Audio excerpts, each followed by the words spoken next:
Hello friends, welcome to the concept YouTube channel. मेरा नाम है विशाल चौहान और यूपीएससी सिविल सर्विस एग्जामिनेशन के लिए ज्योग्राफी की हमारी जो सीरीज चल रही है उसमें क्लाइमेटोलॉजी में आज हम विंड्स टॉपिक को ही कंटिन्यू करने जा रहे हैं, जिसमें आज मैं आपको प्लानिटरी विंड्स और शिफ्ट इन प्रेशर बेल्ट्स के बारे में बताऊंगा। लेकिन आज के टॉपिक पर बढ़ने से पहले हमेशा की तरह स्टूडेंट्स को बताना चाहूंगा कि प्रीवियस सेशंस अगर आपने अटेंड नहीं किए हैं सो make sure you watch each and every previous video. Unacademy के दी कॉन्सेप्ट चैनल पर आप हैं। इस चैनल पर आपको मेरे नाम से हिस्ट्री, ज्योग्राफी, जनरल साइंस की प्लेलिस्ट मिल जाएंगी। मेक श्योर कि इन प्लेलिस्ट में जितने भी सेशंस हैं उन सभी सेशंस को आप फॉलो करें। उनमें जो सवाल मैंने पूछे हैं उनके जवाब मुझे कमेंट्स में दें और अपना फीडबैक जरूर प्रोवाइड करें कि आपको सेशंस अच्छे लगते हैं, बुरे लगते हैं, या आप जैसा भी फील करते हैं उन सेशंस के बारे में। ऑलराइट। उसके अलावा सिविल सर्विस एग्जामिनेशन की थरो प्रिपरेशन के लिए अनअकैडमी लेकर आया आपके लिए subscription plan plus and iconic, जिसमें प्लस प्लान में आपको डेली की लाइव क्लासेस मिलती हैं, हाईली स्ट्रक्चर्ड कोर्सेज मिलते हैं, लाइव टेस्ट और क्विजेज और unlimited access to the content. लेकिन प्लस से ऑलवेज बेटर रहेगा आइकॉनिक प्लान, क्योंकि आइकॉनिक में ऑब्वियसली आपको फीचर्स ज़्यादा मिलेंगे। मैं आपको रेकमेंड करूंगा आप 1 साल या उससे ऊपर के प्लान्स को सब्सक्राइब करें, क्योंकि वो ज़्यादा वैल्यू फॉर मनी प्रोस्पेक्ट आपके लिए रहेगा। ऑलराइट। आइकॉनिक में आपको एक पर्सनल गाइड प्रोवाइड किया जाता है जो कि एक पर्सनल मेंटर की तरह आपके लिए काम करेगा। आपको वन ऑन वन इंटरेक्शन मिलेगा थ्रू आउट। आपकी प्रेपरेशन जो है उसमें जुड़ा रहेगा ये मेंटर आपके साथ, और जितना भी आप टेस्ट देंगे उसका एनालिसिस आपको प्रोवाइड किया जाएगा ताकि आपकी स्ट्रेंथ्स और वीकनेसेस पर काम किया जा सके। आपको एक्सपर्ट की गाइडलाइंस तो मिलेगी ही, स्टडी मटेरियल और स्टडी प्लानर भी आपको प्रोवाइड किया जाएगा। आप ऑप्शनल के लिए अलग से सब्सक्रिप्शन ले सकते हैं, लेकिन मैं आपको रेकमेंड करूंगा अगर आपके पास ऑफर अवेलेबल हो तो कॉम्बो जो पैक्स हैं उसके लिए आप जाएं, वो ज़्यादा वैल्यू फॉर मनी प्रोस्पेक्ट हैं आपके लिए। नेवरदलेस आप 1 साल या उससे ऊपर की सब्सक्रिप्शन ले सकते हैं ऑप्शनल सब्जेक्ट के लिए। Use my code Chauhan sir history to get the 10% discount. All right. India के टॉप एजुकेटर्स के साथ आपको पढ़ने का मौका मिलता है अगर आप सब्सक्राइब करते हैं इन प्लस या आइकॉनिक प्लान्स के साथ। और मैं बताना चाहूंगा आपको कि इस बार के सिविल सर्विस एग्जामिनेशन के रिजल्ट्स में रैंक 2 सिक्योर करी हैं जागृति अवस्थी जी ने, जो कि लर्नर हैं अनअकैडमी के। उसके अलावा AIR 9, 10th rank, 13th, 14th, 16, 20, ये सभी जो रहे हैं टॉपर्स ये लर्नर थे अनअकैडमी के। फर्स्ट से 20 रैंक के बीच में 7 लर्नर्स जो हैं वो अनअकैडमी के रहे। 21 से 100 रैंक्स के बीच में 20 लर्नर्स अनअकैडमी के रहे, और 101 से 761 रैंक्स के बीच में 142 लर्नर्स जो हैं वो अनअकैडमी के रहे हैं। तो बहुत बेहतरीन रिजल्ट इस बार अनअकैडमी ने दिया। तभी मैं आपको बार बार बोलता हूं, अगर आप किसी ऑनलाइन प्लेटफॉर्म को ढूंढ रहे हैं, खोज रहे हैं, तो Unacademy is the best online platform. और उसके अलावा मैं आपको बताना चाहूंगा these were the names of top rankers who are the learners of Unacademy. 169 से प्लस जो है वो अनअकैडमी लर्नर्स ने क्रैक किया इस बार सिविल सर्विस एग्जामिनेशंस को, राइट। और अगर आप सिविल सर्विस एग्जामिनेशंस के लिए थॉरो प्रिपरेशन करना चाहते हैं तो अनअकैडमी लेकर आया आपके लिए 20 बुक्स का सेट। मेंस प्रिपरेशन के लिए बहुत बेहतरीन ये स्टडी मटेरियल है, हिंदी और इंग्लिश दोनों में अवेलेबल है, जिसकी अदरवाइज वर्थ है 10,000 रुपीज़। लेकिन अगर आप कोई 1 साल या उससे ऊपर की सब्सक्रिप्शन लेते हैं तो आपको ये साथ में प्रोवाइड किया जाता है, जिसमें GS1, GS2, GS3, GS4 complete 100% syllabus जो है वो कंप्लीट कराया जाएगा। बहुत ही ज़्यादा स्ट्रक्चर्ड कोर्स है ये, इंडिया के टॉप UPSC एक्सपर्ट द्वारा जो है वो प्रिपेयर किया गया है ये study material. Previous year questions इसमें इंक्लूडेड हैं और अपडेटेड है ये करंट अफेयर्स के साथ। सो मेक श्योर कि आप बाय करें ये 20 बुक्स का सेट और अपनी प्रिपरेशन जो है वो थॉरली शुरू करें।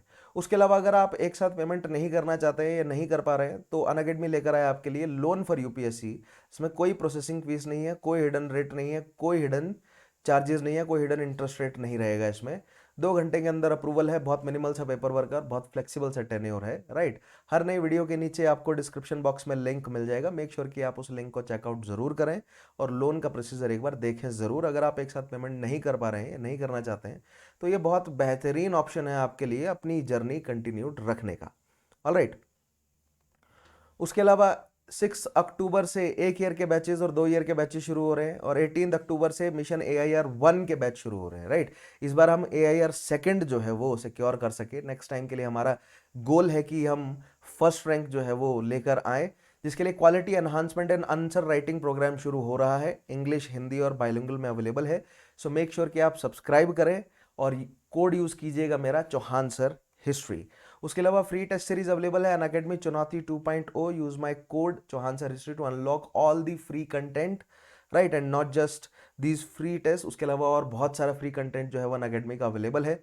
और pathway to crack UPSC CSC with India's top educators आपको मिलता है weekend current affairs simplified batch starting from 2 October, right. So make sure कि आप जुड़े जरूर इन weekend current affair simplified batches के साथ और अपने करंट अफेयर को प्रिपेयर करें बहुत बेहतरीन तरीके से। उसके अलावा UPSC CSC geography combat test होने जा रहा है 3 अक्टूबर को 11 AM। मेक श्योर कि आप मेरा कोड यूज करें Chauhan sir history to enrol in this UPSC CSC geography combat test. 4 crore के पूल में से आपको स्कॉलरशिप मिलेगी और टॉप रैंकर्स को अलग से स्कॉलरशिप भी प्रोवाइड किए जा रहे हैं। 50 क्वेश्चंस करने रहेंगे आपको 60 मिनट्स में, right. So let us start with today session. Today आज हमें जो है वो अपनी कहानी विंड्स की आगे बढ़ानी है, लेकिन विंड्स के साथ आगे बढ़ने से पहले एक बार बैकग्राउंड जो है वो फिर से प्रिपेयर कर लेते हैं कि हम कहां तक जो है वो पहुंचे हैं और किस तरह हम यहां तक पहुंचे, राइट। तो जैसे मैंने हमेशा की तरह आपको बताया, सिलेबस के लिए हमारी अप्रोच क्या है कि हमें कॉन्सेप्ट पढ़ने हैं, राइट। और कॉन्सेप्ट्स क्या क्या है? क्लाइमेटोलॉजी, उसके बाद oceanography, then geomorphology and then soil. और फिर इन कॉन्सेप्ट्स को हम अप्लाई करेंगे world as well as India पर, जो कि वर्ल्ड ज्योग्राफी और इंडिया ज्योग्राफी के रूप में हम उन्हें स्टडी करेंगे, राइट। तो अभी हम क्लाइमेटोलॉजी को कवर कर रहे हैं, राइट। और क्लाइमेटोलॉजी पढ़ने के लिए मैंने आपको बताया था कि क्या टेक्निक है हमारी, कॉज एंड इफेक्ट के प्रोसेसेस को हम समझ रहे हैं। दैट मीन सबसे पहले हमने हीट कवर किया, देन या सबसे पहले हमने बेसिक कॉन्सेप्ट जो है वो डेवलप किए ज्योग्राफी के।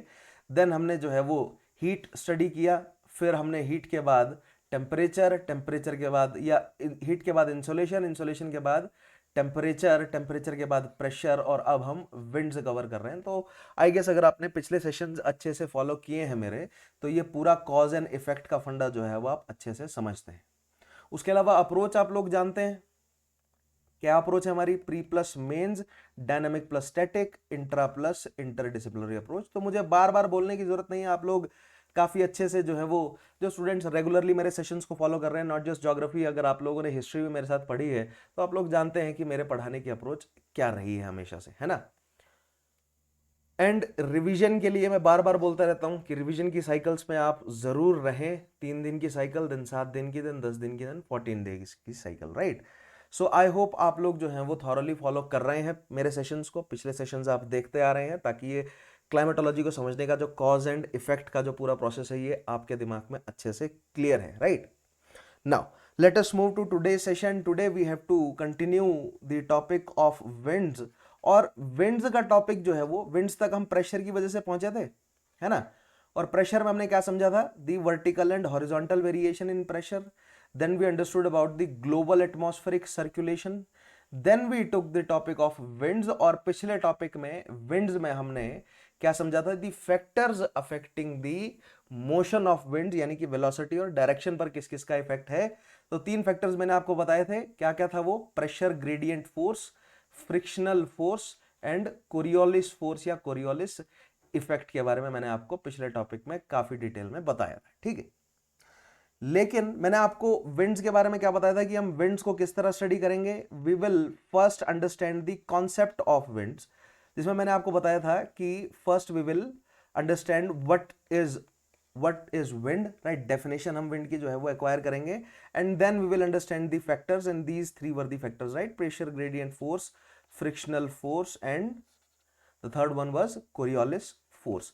सो ये विंड्स के टॉपिक में कॉन्सेप्ट्स हमने पिछले सेशन में जो है वो अच्छे तरीके से डेवलप कर लिए थे, ठीक है।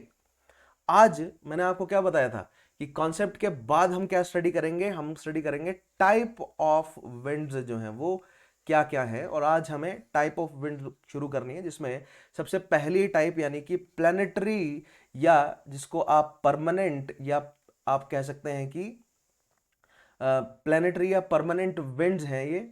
आज हमें इन प्लैनेटरी या परमानेंट विंड्स के बारे में समझना है। और फिर नेक्स्ट आगे आने वाले टॉपिक्स में मैं आपको पीरियोडिक विंड्स के बारे में बताऊंगा। वैसे पीरियोडिक विंड्स में हम ऑलरेडी स्टडी कर चुके हैं किनको, राइट। चलो टाइप ऑफ विंड्स को मैं आगे आपको दिखाता हूं। टाइप ऑफ विंड्स में मैंने सबसे पहले जो है वो प्लैनेटरी विंड्स के बारे में कुछ एक बेसिक इंट्रोडक्शन आपको पिछले टॉपिक में दे दिया था, है ना। कोरियोलिस फोर्स जब मैं आपको समझा रहा था, तो प्लैनेटरी विंड्स जो है वो कौन कौन सी थी हमारे पास, या परमानेंट विंड्स जो है वो कौन कौन सी थी, तो हमारे पास पोलर ईस्टर्लीज, राइट, उसके अलावा वेस्टर्लीज, एंड तीसरी कौन सी थी हमारे पास, ट्रेड विंड्स, है ना। ये वेस्टर्लीज, ये प्रिवेलिंग विंड्स भी आप इनको कह सकते हैं, है ना। प्लैनेटरी, परमानेंट या प्रिवेलिंग विंड्स आप इनको कह सकते हैं, क्योंकि ये थ्रू आउट ईयर जो है वो और एक कंसिस्टेंट मैनर में ये विंड्स जो है वो फ्लो करती रहती हैं। तो आज हम इन्हें और डिटेल में पढ़ेंगे कि ये तीनों क्या हैं। उसके अलावा मैंने आपको local, sorry not local but periodic winds में से मैंने आपको लैंड और सी ब्रीजेस के बारे में पढ़ाया था, और वैली एंड माउंटेन ब्रीजेस के बारे में पढ़ाया था। देन पीरियोडिक विंड्स में हम मॉनसून विंड्स के बारे में आगे पढ़ेंगे जरूर, राइट। और तीसरी रहेंगी हमारी लोकल विंड्स। लोकल विंड्स जैसे कि चिनूक है, बोरा है, लू है, राइट, इन सभी मिस्ट्रल वगैरह, इन सभी लोकल विंड्स को हम डिटेल में पढ़ेंगे आगे आने वाले टॉपिक में। पीरियोडिक विंड में मैं आपको लैंड और सी ब्रीजेस और वैली और माउंटेन ब्रीजेस के बारे में ऑलरेडी एक्सप्लेन कर चुका हूं। मॉनसून विंड्स को एक्चुअली हम पूरा एक टोटल मॉनसून टॉपिक अलग से पढ़ेंगे, जिसमें ऑब्वियसली हम मॉनसून विंड्स को तो डिटेल में समझेंगे ही। लेकिन मेरा पॉइंट यहां पर यह है कि अगर आज का टॉपिक आपको अच्छे से समझना है तो पिछले टॉपिक आपके पास प्रिपेयर्ड होने चाहिए, है ना। ग्लोबल एटमॉस्फेरिक सर्कुलेशन जो मैंने आपको टॉपिक कराया था, उसमें जो मैंने आपको स्टेटमेंट्स दी थी, मैंने आपको बोला था कि उन स्टेटमेंट्स में जो छोटे छोटे पॉइंट्स हैं वो हम आगे आने वाले टॉपिक्स में कवर करेंगे, and then you will be able to understand all those statements, है ना। इस सेशंस को कराते वक्त जो मैंने स्टेटमेंट्स स्किप कर दिए थे, मैंने आपको बोला था कि इसमें कुछ ऐसे टर्म्स हैं जो कि पहले मैं आपको एक्सप्लेन करूंगा, and then you will be able to understand all those statements. So आज वो सभी टर्म्स जो है वो हमारी क्लियर हो जाएगी, यानी आज के टॉपिक में हम पीरियोडिक विंड्स जो है वो कवर कर चुके होंगे, और पिछले टॉपिक में हम कॉन्सेप्ट्स जो है वो कवर कर चुके हैं। ये लोकल जो पीरियोडिक विंड्स हैं हम ऑलरेडी कवर कर चुके हैं। आज हम प्लैनेटरी विंड्स टॉपिक जो है वो डिटेल में समझेंगे, और फिर उसके बाद नेक्स्ट टॉपिक में मैं आपको लोकल विंड्स के बारे में पढ़ाऊंगा। तो पॉइंट मेरा यहां पर यह है कि आप लोगों को एक कंटिन्यूटी जो है वो पता होनी चाहिए, कनेक्शन जो है वो आपको अच्छे से पता होना चाहिए। दैट मीन्स, क्योंकि मैंने आपको बोला था ग्लोबल एटमॉस्फेरिक सर्कुलेशन बहुत इंपॉर्टेंट होगा आगे, ह्यूमिडिटी प्रेसिपिटेशन का जो हम समझेंगे, तो ग्लोबल एटमॉस्फेरिक सर्कुलेशन आपके लिए एक बहुत ही ज्यादा इंपॉर्टेंट टॉपिक रहने वाला है। तो आई होप आपको ये वाला डायग्राम जो है वो अच्छे से याद होगा। ये 0 डिग्रीज, 30, 60 एंड देन 90, एंड इधर 30, 60 एंड 90, राइट। आप लोगों को फेरल, हेडलीज और पोलर साइकिल के बारे में अच्छी सी नॉलेज होगी। यहाँ पर असेंडेंस ऑफ एयर हमें देखने को मिलता है, राइट, देन हमें सबसिडेंस देखने को मिलता है। इस तरह ये साइकिल कंप्लीट हो जाती है ना। फिर दूसरी साइड हमें यहाँ पर, जैसे इधर अगर सबसिडेंस देखने को मिल रहा है तो इधर असेंडेंस देखने को मिलता है ना। इधर अगर हमें सबसिडेंस देखने को मिल रहा है तो इधर हमें असेंडेंस देखने को मिलता है। तो ये तीनों साइकिल्स किस तरह काम करती हैं, आई होप आप लोगों को अच्छे से समझ आ गया होगा, और आप लोग ये तीनों साइकिल्स जो हैं वो ड्रॉ कर सकते होंगे अच्छे से, और इनमें जो छुपे हुए सारे पॉइंट्स हैं, है ना, यानी कि डाइवर्जेंस जहां हो रही, जहां पर आपको कन्वर्जेंस होती हुई नजर आ रही है ना, यहां पर हमें कन्वर्जेंस होती हुई नजर आ रही है, वहां पर आपको क्लाउड फॉर्मेशन होता हुआ नजर आएगा। क्यों? क्योंकि there will be an ascendance of air mass ascend होगा, तो एडियाबैटिक लैप्स रेट की वजह से वो एक्सपेंड करेगा, ठंडा होगा और क्लाउड फॉर्मेशन होगा और बारिश होगी, है ना। पिछले टॉपिक्स में जब मैं एडियाबैटिक लैप्स रेट करा रहा था तो मैंने आपको अच्छे से समझाया था, राइट। जहां पर आपको डाइवर्जेंस देखने को मिलेगी, वहां पर आपको ड्राई एयर देखने को मिलेगी, है ना। तो इसीलिए 30 डिग्री लेटीट्यूड्स, नॉर्दर्न लेटीट्यूड्स के आसपास आपको जो है वो क्या देखने को मिलते हैं, डेजर्ट फॉर्मेशन देखने को मिलते हैं। आगे आने वाले टॉपिक्स में इसको डिटेल में समझाऊंगा। यहाँ पर फिर से हमें असेंडेंस देखने को मिल रही है, तो 60 डिग्री के आसपास फिर से आपको क्लाउड फॉर्मेशन देखने को मिलता है, राइट। तो पॉइंट मेरा ये है कि इन सभी टॉपिक्स को अगर आप अच्छे से समझते हैं, पिछले जितने भी हमने टॉपिक करे हैं, प्रेशर के लिए जो मैंने वेरिएशंस कराए थे, है ना, वर्टिकल वेरिएशंस क्या है, हॉरिजॉन्टली प्रेशर किस तरह वेरिएट करता है, what are the different reasons for that variation, और फिर विंड्स वाले टॉपिक में भी ये मैंने आपको जो फैक्टर्स बताए थे पीजीएफ, एफएफ और सीएफ जो है वो आपको अच्छे से पता होने चाहिए, then only we can move forward. अगर पिछले टॉपिक्स आपने अच्छे से रिवाइज किए हैं, then only you will be able to completely understand the next topics, और आप कनेक्ट कर सकेंगे और आंसर राइटिंग में वो कनेक्शन झलकेगा। और अगर आप प्री में बैठ रहे हैं तो कोई भी टॉपिक जो है वो आपको हिला नहीं सकेगा, ठीक है, कोई भी क्वेश्चन आपको हिला नहीं सकेगा, राइट, क्योंकि सभी टॉपिक्स जो है वो आपके अच्छे से प्रिपेयर्ड होंगे। Now let us move to today session. आज हमें प्लैनेटरी विंड्स, प्रिवेलिंग विंड्स या परमानेंट विंड्स के बारे में समझना है। तो पिछले टॉपिक में मैंने आपको बहुत अच्छे से समझाया था कि प्रेशर बेल्ट्स क्या है ना। तो ये वो डायग्राम है, अदरवाइज मैं आपको रेकमेंड करता हूं कि आप खुद से डायग्राम्स ड्रॉ करें, इसलिए मैं सैंपल डायग्राम्स जो हैं वो कम इस्तेमाल करता हूं ज्योग्राफी में। मेरी कोशिश ये रहती है कि आपकी हैबिट बने खुद से डायग्राम्स बनाने की, क्योंकि एग्जामिनेशन जब आप मेंस लिख रहे होंगे तो वहां पर सैंपल डायग्राम्स नहीं होंगे, है ना, आपको खुद से ड्रॉ करना पड़ेगा। और अगर आप ड्रॉ करते हैं हर डायग्राम में, हर क्वेश्चन में अगर आप डायग्राम बनाकर आते हैं, तो ये मान के चलिए कि डायग्राम का 1 नंबर जो है वो आपको हर क्वेश्चन के साथ मिल रहा है, ठीक है। और एक एक नंबर बहुत इंपॉर्टेंट होते हैं यूपीएससी सिविल सर्विस एग्जामिनेशंस में, एक एक नंबर की बहुत इंपॉर्टेंस होती है, राइट। अच्छा, यहां पर देखिएगा, ये मैंने आपको बताया था 0 degree latitude, right, 30, 60 and polar, है ना, 30 साउथ में, 60 साउथ में एंड पोलर। तो ये थी हमारी क्या, इक्वेटोरियल लो प्रेशर बेल्ट। आप लोग जो है वो बहुत अच्छे से समझते होंगे, इस डायग्राम के साथ अगर आप कनेक्ट करेंगे, है ना, यहां पर जो है वो क्या बन रही है, equatorial low pressure belt, right, इधर, राइट। ये है sub tropical high pressure, then sub polar low pressure and then polar high pressure, right. नीचे भी sub tropical high pressure, sub polar low pressure and polar high pressure. जिस वजह से हमें क्या देखने को मिलता है, हमने विंड को किस तरह डिफाइन किया था, wind is nothing but the horizontal movement of air mass which is parallel to the pressure gradient force and perpendicular to the isobars, right. But that is when we ignore the Coriolis forces and the frictional forces.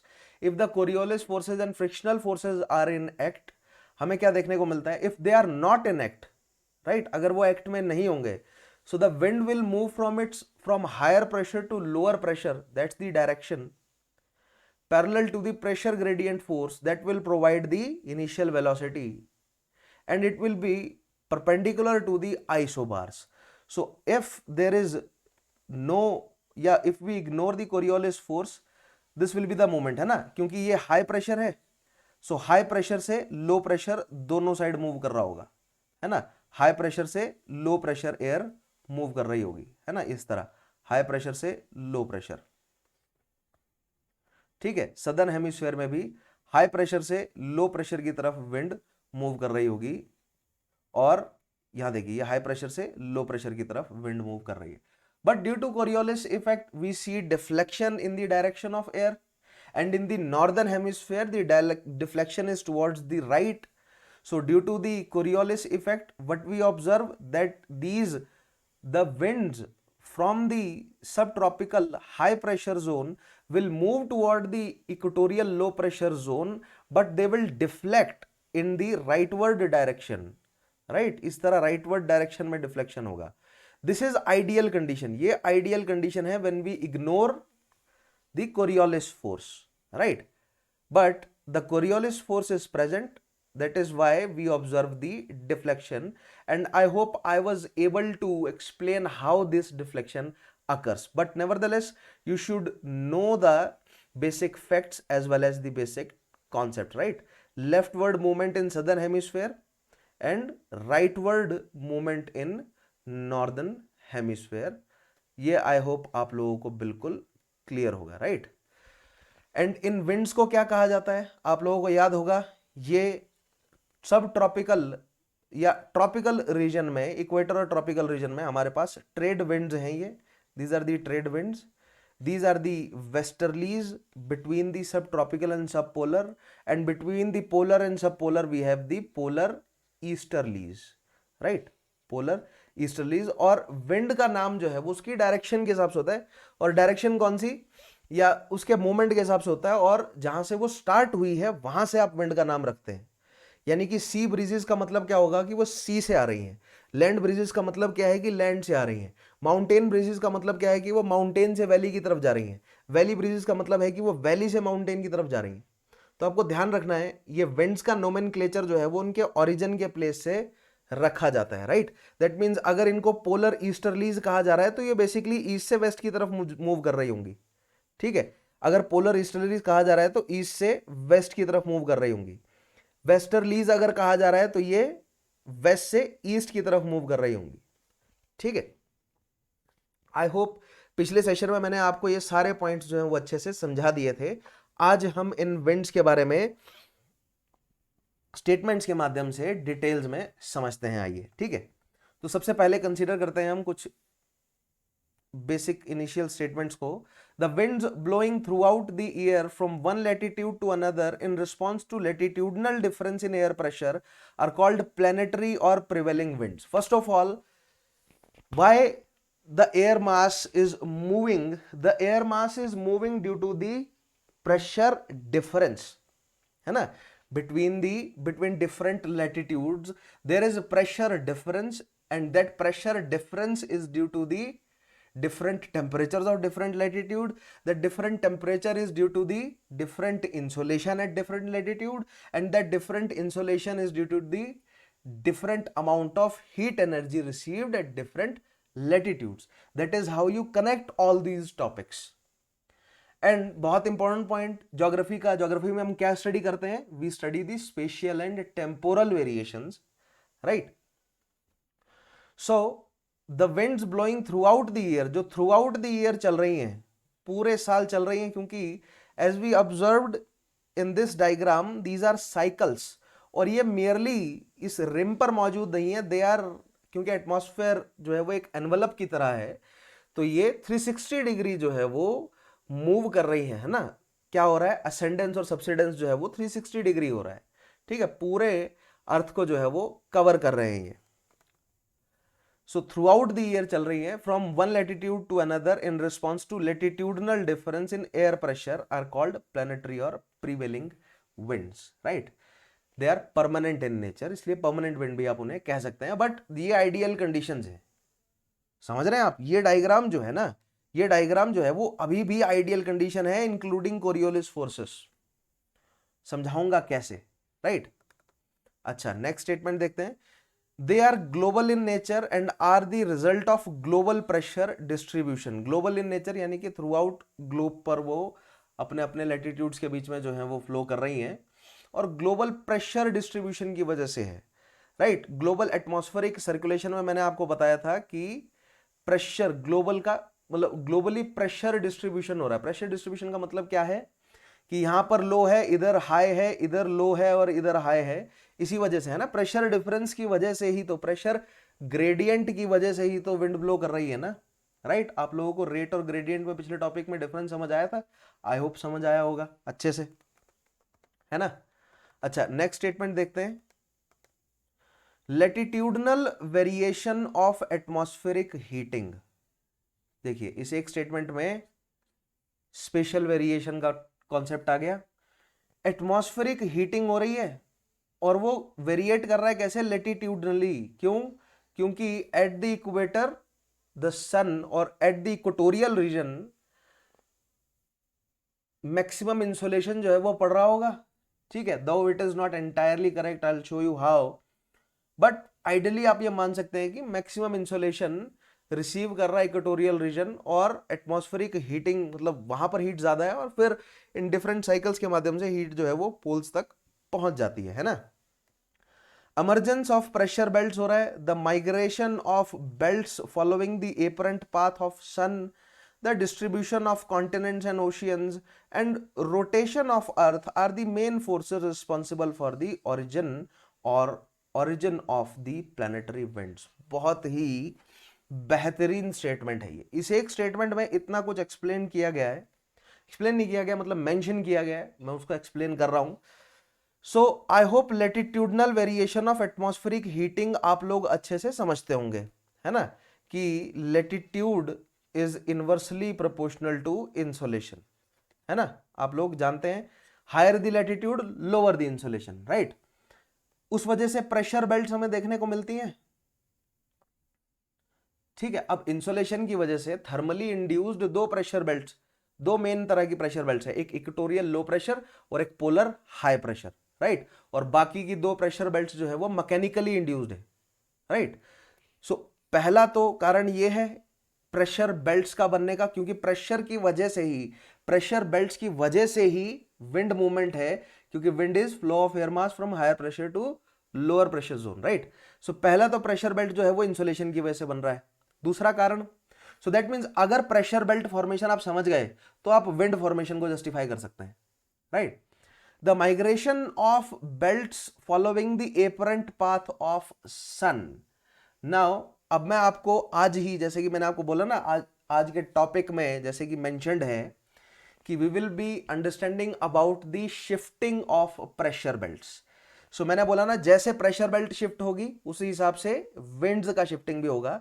So latter part of this session I will be explaining you what is the migration of belts, belts किस तरह migrate करती हैं, pressure belts में क्या shifting होती है और जिस वजह से विंड्स में क्या शिफ्टिंग होती है, राइट।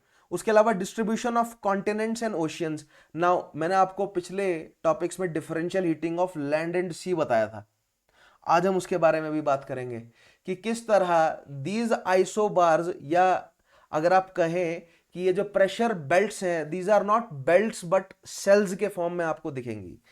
दैट मीन्स ये बेल्ट्स, अगर प्रेशर बेल्ट्स की आप बात कर रहे हैं, मान लीजिए आप सब ट्रॉपिकल हाई प्रेशर बेल्ट की बात कर रहे हैं, तो ये थ्रू आउट जो है वो नहीं फैली हुई धरती के ऊपर। ये मान लीजिए कुछ रीजन में है और कुछ रीजन में, मान लीजिए यहां पर है और फिर इधर जो है वो आपको एब्सेंट दिखेगी, फिर है, फिर आपको एब्सेंट दिखेगी, फिर है, फिर आपको एब्सेंट दिखेगी। दैट मीन्स ये सेल्स में है, ये एक कंप्लीट बेल्ट नहीं है। ये भी आज मैं आगे आपको एक्सप्लेन करूंगा ऐसा क्यों है, बट इसका बेसिक कारण है due to the differential heating of land and sea, right. उसके अलावा rotation of earth are the main factor. ना रोटेशन ऑफ अर्थ की वजह से कोरियोलिस फोर्स या कोरियोलिस इफेक्ट, जिससे डायरेक्शन ऑफ विंड में क्या आता है, deflection, right. Responsible for the origin of planetary winds. Now it is also responsible, not just क्या बोलते हैं डिफ्लेक्ट करता है, बट ये ओरिजिन का कारण भी है, क्योंकि अर्थ अगर मूव कर रही है ना, अर्थ अगर वेस्ट से ईस्ट मूव कर रही है, अर्थ के ऊपर जो है वो अगर एटमॉस्फेयर है, तो वो एटमॉस्फेयर भी वेस्ट से ईस्ट की तरफ मूव कर रहा है, ठीक है। तो एटमॉस्फेयर में भी मूवमेंट है due to the spin of earth और rotation of earth on its axis, right, जहां से हमें प्लैनेटरी विंड्स देखने को मिलती हैं। आज एक्सप्लेन करूंगा ऐसी कौन सी जो है वो विंड्स हैं, वो क्या बोलते हैं, इफेक्ट होती हैं अर्थ के रोटेशन की वजह से, right. These winds prevail throughout the year in a constant direction and transport energy as well as maintain global heat balance. So global atmospheric circulation topic में मैंने आपको एक पॉइंट बताया था कि ये जो साइकिल्स हमें देखने को मिलते हैं, हेडलीज, देखिए ध्यान से देखिएगा इस डायग्राम में, ये ना एक साइकिल है। These ट्रेड विंड्स, ये जो ट्रेड विंड्स हैं ये एक साइकिल है, क्योंकि they will reach to the equatorial low pressure zone and then they will what, they will ascend upwards, ठीक है। ये नॉर्दर्न हेमिस्फीयर और सदर्न हेमिस्फीयर से आ रही हैं एंड आपस में टकराएंगी एंड दे विल असेंड, फिर ये क्या होंगी, डाइवर्ज होंगी, राइट। फिर ये क्या करेंगी, सब्सिडाइज करेंगी, वापस आएंगी and then they will ascend, right. That means यहां पर क्या है, यहां पर हमें साइकिल्स देखने को मिल रही है इस तरह, और ये साइकिल्स जो है वो पूरे इस तरह, मान लीजिए ये ऐसे कॉलम्स हैं ये, ठीक है, इस तरह के प्रेशर के बेल्ट्स आप या कॉलम्स कह सकते हैं, ठीक है। और इसमें ये एयर जो है वो इस तरह मिक्स हो रही है, it will rise up, it will come down, it will rise up, it will come down, it will, मतलब क्या होगा, एसेंडेंस होगा, सब्सिडेंस होगा, एसेंडेंस होगा, सब्सिडेंस होगा, एंड ये चले जा रहा है throughout the year, but with some exceptions. कुछ जगहों पर आपको ये प्रॉपर बेल्ट्स के फॉर्म में नजर आएगा और कुछ जगहों पर हमें ये सेल्स के फॉर्म में नजर आएगा। आई will explain you how that works, right. और इससे होता क्या है बेसिकली, ठीक है, इससे हो ये रहा है कि अब यहां पर मैक्सिमम इंसुलेशन है और यहां पर जो है वो मिनिमम इंसुलेशन है, राइट। दैट मीन्स जो सब पोलर लो प्रेशर जोन है यहां पर भी ठीक ठाक ठंड रहती होगी। तो सब पोलर लो प्रेशर जोन में लोग जो है वो रहने लायक माहौल हो जाए, हैबिटेबल हो जाए, या इक्वेटोरियल या for that matter tropical region में भी रहने लायक माहौल रहे, गर्मी ना रहे ज्यादा। तो ये जो साइकिल्स हैं या जो प्रेशर बेल्ट्स की वजह से जो ये विंड्स पैदा हो रही हैं, ये टेम्परेचर को जो है वो मिक्स करते रहते हैं ना, इंटरमिक्सिंग ऑफ एटमॉस्फेयर होता रहता है, जिससे हीट एंड मॉइस्चर भी ट्रांसफर होगा। जब ह्यूमिडिटी प्रेसिपिटेशन टॉपिक पढ़ाऊंगा तो वहां पर मॉइस्चर को इंट्रोड्यूस कर लेंगे। अभी तक हमने हीट को समझना है, हीट के रास्ते जो है वो टेम्परेचर जो है वो मेंटेन्ड रहता है अर्थ का, जिससे लाइफ सस्टेन की जा सके। अब ऐसा नहीं है कि पोलर रीजन में जो है वो गर्मी पहुंच जाएगी, नहीं, बट स्टिल जो सब पोलर लो प्रेशर जोन है यहां पर जो लोग रह रहे हैं इनके लिए भी एक हैबिटेबल माहौल बन जाता है due to this intermixing of air, and that is due to the pressure differences या प्रेशर बेल्ट्स की वजह से जो विंड्स पैदा होती हैं, राइट, उस वजह से एक हैबिटेबल माहौल जो है वो धरती पर बना रहा है। The planetary winds blowing on the surface of अर्थ। अब देखते हैं कौन कौन सी है प्लैनेटरी विंड्स, राइट। ये पॉइंट्स जो है वो अभी आगे मुझे एक्सप्लेन करने हैं आपको, कुछ आज ही के सेशन में आगे एक्सप्लेन करूंगा आपको मैं। नाउ अब देखते हैं प्लैनेटरी विंड्स कौन सी है। सबसे पहले है हमारी trade winds. Now trade winds are extremely steady winds blowing from subtropical high pressure area towards the equatorial low pressure belt, right? आप लोग ऑलरेडी जानते हैं बट स्टिल मैं आपको अच्छे से एक्सप्लेन करना चाहूंगा एक बार फिर से। ये 0 डिग्री लेटीट्यूड है, ये है आपका 30 डिग्री नॉर्थ और ये है आपका 30 degree south, right. 30 degree north में है आपका sub tropical high pressure belt, 30 degree south में भी आपकी sub tropical high pressure belt. ये हाई प्रेशर बेल्ट जो है वो it is due to the convergence, क्योंकि यहां पर क्या हो रहा है, इधर असेंडेंस ऑफ एयर मास है, right, then that air mass gets cool down and gravity उसको नीचे खींच लेती है, राइट। सो इस तरह की साइकिल जो है वो यहां पर चलती है।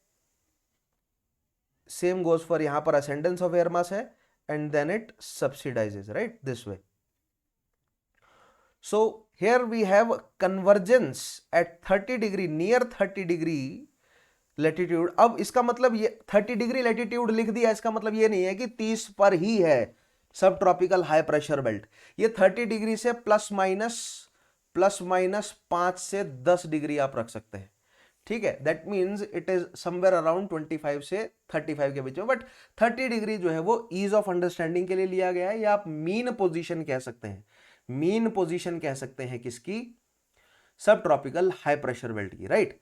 तो यहां पर आपको क्या देखने को मिल रहा है, divergence is, right, at near the surface of earth we observe divergence in 30 degree north as well as 30 degree south, and due to this divergence there is a high pressure zone, ध्यान रखना है आपको, and due to this ascendance या convergence there is a low pressure zone, equatorial low pressure belt is present near या at, क्योंकि mean position ले तो eight 0 degree latitude, और अगर आप एक बेल्ट की तरह कंसीडर करेंगे तो प्लस माइनस 5 से 10 डिग्री जो है वो आपको मिल जाएंगी ये belts, right.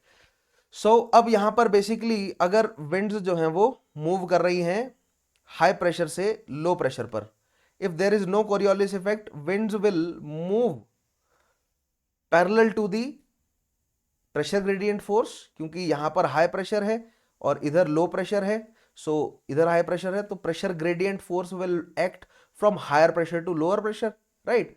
But due to the presence of Coriolis effect हमें क्या देखने को मिलता है, एक बेंडिंग ऑफ या डिफ्लेक्शन देखने को मिलता है।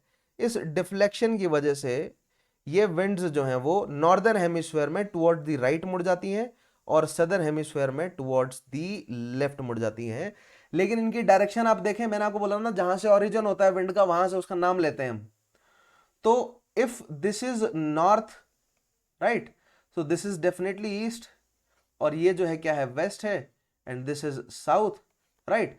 So these winds are in northern hemisphere. These winds are moving from northeast. ध्यान से देखेंगे, moving from northeast towards किस तरफ? नॉर्थ ईस्ट से साउथ में जा रहे हैं, क्योंकि अगर इक्वेटर की तरफ मूव कर रहा है तो साउथ में मूव कर रहा है, राइट? नॉर्थ ईस्ट से साउथ वेस्ट की तरफ मूव कर रही है। कौन? The trade winds of northern hemisphere. So we will call them north eastern trade winds. अगर कहीं लिखा है नॉर्थ ईस्टर्न ट्रेड विंड तो आप तुरंत अज्यूम करेंगे कि ये नॉर्दर्न हेमिस्फेयर की ट्रेड विंड के बारे में बात चल रही है, and it will deflect right words. देखिए, इन छोटी छोटी टेक्निकलिटी पर यूपीएससी सवाल बना सकता है कि नॉर्थ ईस्टर्न ट्रेड विंड कौन सी है, कौन से हेमिस्फेयर में है? नॉर्दर्न हेमिस्फेयर में। कोरियोलिस इफेक्ट की वजह से इस पर डिफ्लेक्शन किस डायरेक्शन में होगा? तो आप कहेंगे राइट डायरेक्शन में डिफ्लेक्शन होगा इसमें, राइट? कहां से कहां मूव करेगी? हाई प्रेशर से लो प्रेशर। कौन सा हाई प्रेशर? सब ट्रॉपिकल हाई प्रेशर से इक्वेटोरियल लो प्रेशर। किस लैटिट्यूड के बीच में? तो 30 डिग्री से लेकर 0 डिग्री के बीच में मूव कर रहा है। इस तरह के क्वेश्चंस जो हैं वो बनेंगे यहां पर, ध्यान रखना है आपको, और बनते हैं यूपीएससी और अन्य कई एग्जामिनेशंस में, राइट? अब आप अगर सदर्न हेमिस्फीयर में आ जाएं ट्रेड विंड्स को, तो दे आर मूविंग फ्रॉम, ये क्या है आपका, साउथ ईस्ट से नॉर्थ वेस्ट की तरफ मूव कर रही है, साउथ ईस्ट से नॉर्थ वेस्ट। सो इनका नाम क्या पड़ेगा? These are south east trade winds, right? और इनके लिए क्वेश्चंस क्या है? South east trade winds are, क्या है ये, या किस हेमिस्फीयर में होंगी? तो आप कहेंगे सदर्न हेमिस्फीयर में, साउथ ईस्ट ट्रेड विंड्स। नाम ध्यान रखना है आपको, जहां से ओरिजिन होता है, जिस डायरेक्शन से या जिस रीजन से ओरिजिन हो रहा होगा विंड का, उसी के हिसाब से उसका नाम जो है वो रखा जाएगा, ठीक है? यानी कि सी ब्रीजेस जो है वो ऐसी ब्रीजेस या पीरियोडिक विंड्स हैं जो कि सी से ओरिजिनेट हो रही हैं, राइट? और क्या क्या क्वेश्चन है इसके लिए कि इसका डिफ्लेक्शन जो है वो किस साइड है? तो लेफ्टवर्ड डिफ्लेक्शन होगा, क्योंकि सदर्न हेमिस्फीयर में सभी विंड्स का डिफ्लेक्शन जो है वो लेफ्टवर्ड है। क्यों है? कोरियोलिस इफेक्ट की वजह से, राइट? और आप ध्यान देंगे ये सारी विंड्स जो हैं वो क्या हो रही हैं? कन्वर्ज हो रही हैं। They are converging at equatorial low pressure belt. Converge हो रही हैं, ध्यान रखिएगा। ये भी इस तरह के छोटे छोटे सवाल भी बन जाते हैं। और जहां से ये आई है वहां पर डाइवर्जेंस थी, क्योंकि डाइवर्जेंस एंड कन्वर्जेंस भी क्या होगा? ऑल्टरनेटिव होगा। जिस तरह लो प्रेशर और हाई प्रेशर जो है वो ऑल्टरनेटिव है, जहां पर कन्वर्जेंस है वहां पर लो प्रेशर है, जहां पर डाइवर्जेंस है वहां पर हाई प्रेशर है। ये छोटे छोटे जो पॉइंट्स हैं इन पर सवाल बनते हैं, यही कॉन्सेप्ट है, ठीक है? अच्छा, नेक्स्ट पॉइंट देखते हैं क्या है ट्रेड विंड्स के बारे में। Trade winds should have blown from the north to south in northern hemisphere and south to north in southern hemisphere, है ना? अगर कोरियोलिस इफेक्ट नहीं होता, सो नॉर्थ से साउथ नॉर्दर्न हेमिस्फीयर में मूव कर रही होती, और साउथ से नॉर्थ सदर्न हेमिस्फीयर में मूव कर रही होती, but due to Coriolis effect there is a deflection in their movement. Hence in northern hemisphere वाली जो है वो it move from north eastern to south western region, right? southern hemisphere, but they get deflected to the right in northern hemisphere and to the left in southern hemisphere due to Coriolis effect and Farrell's law. Farrell's law is same as Coriolis effect, ठीक है? Now thus they blow as northeastern trade winds in northern hemisphere and southeastern trade winds in southern hemisphere. तो trade winds के लिए दो नाम हैं, क्या क्या है?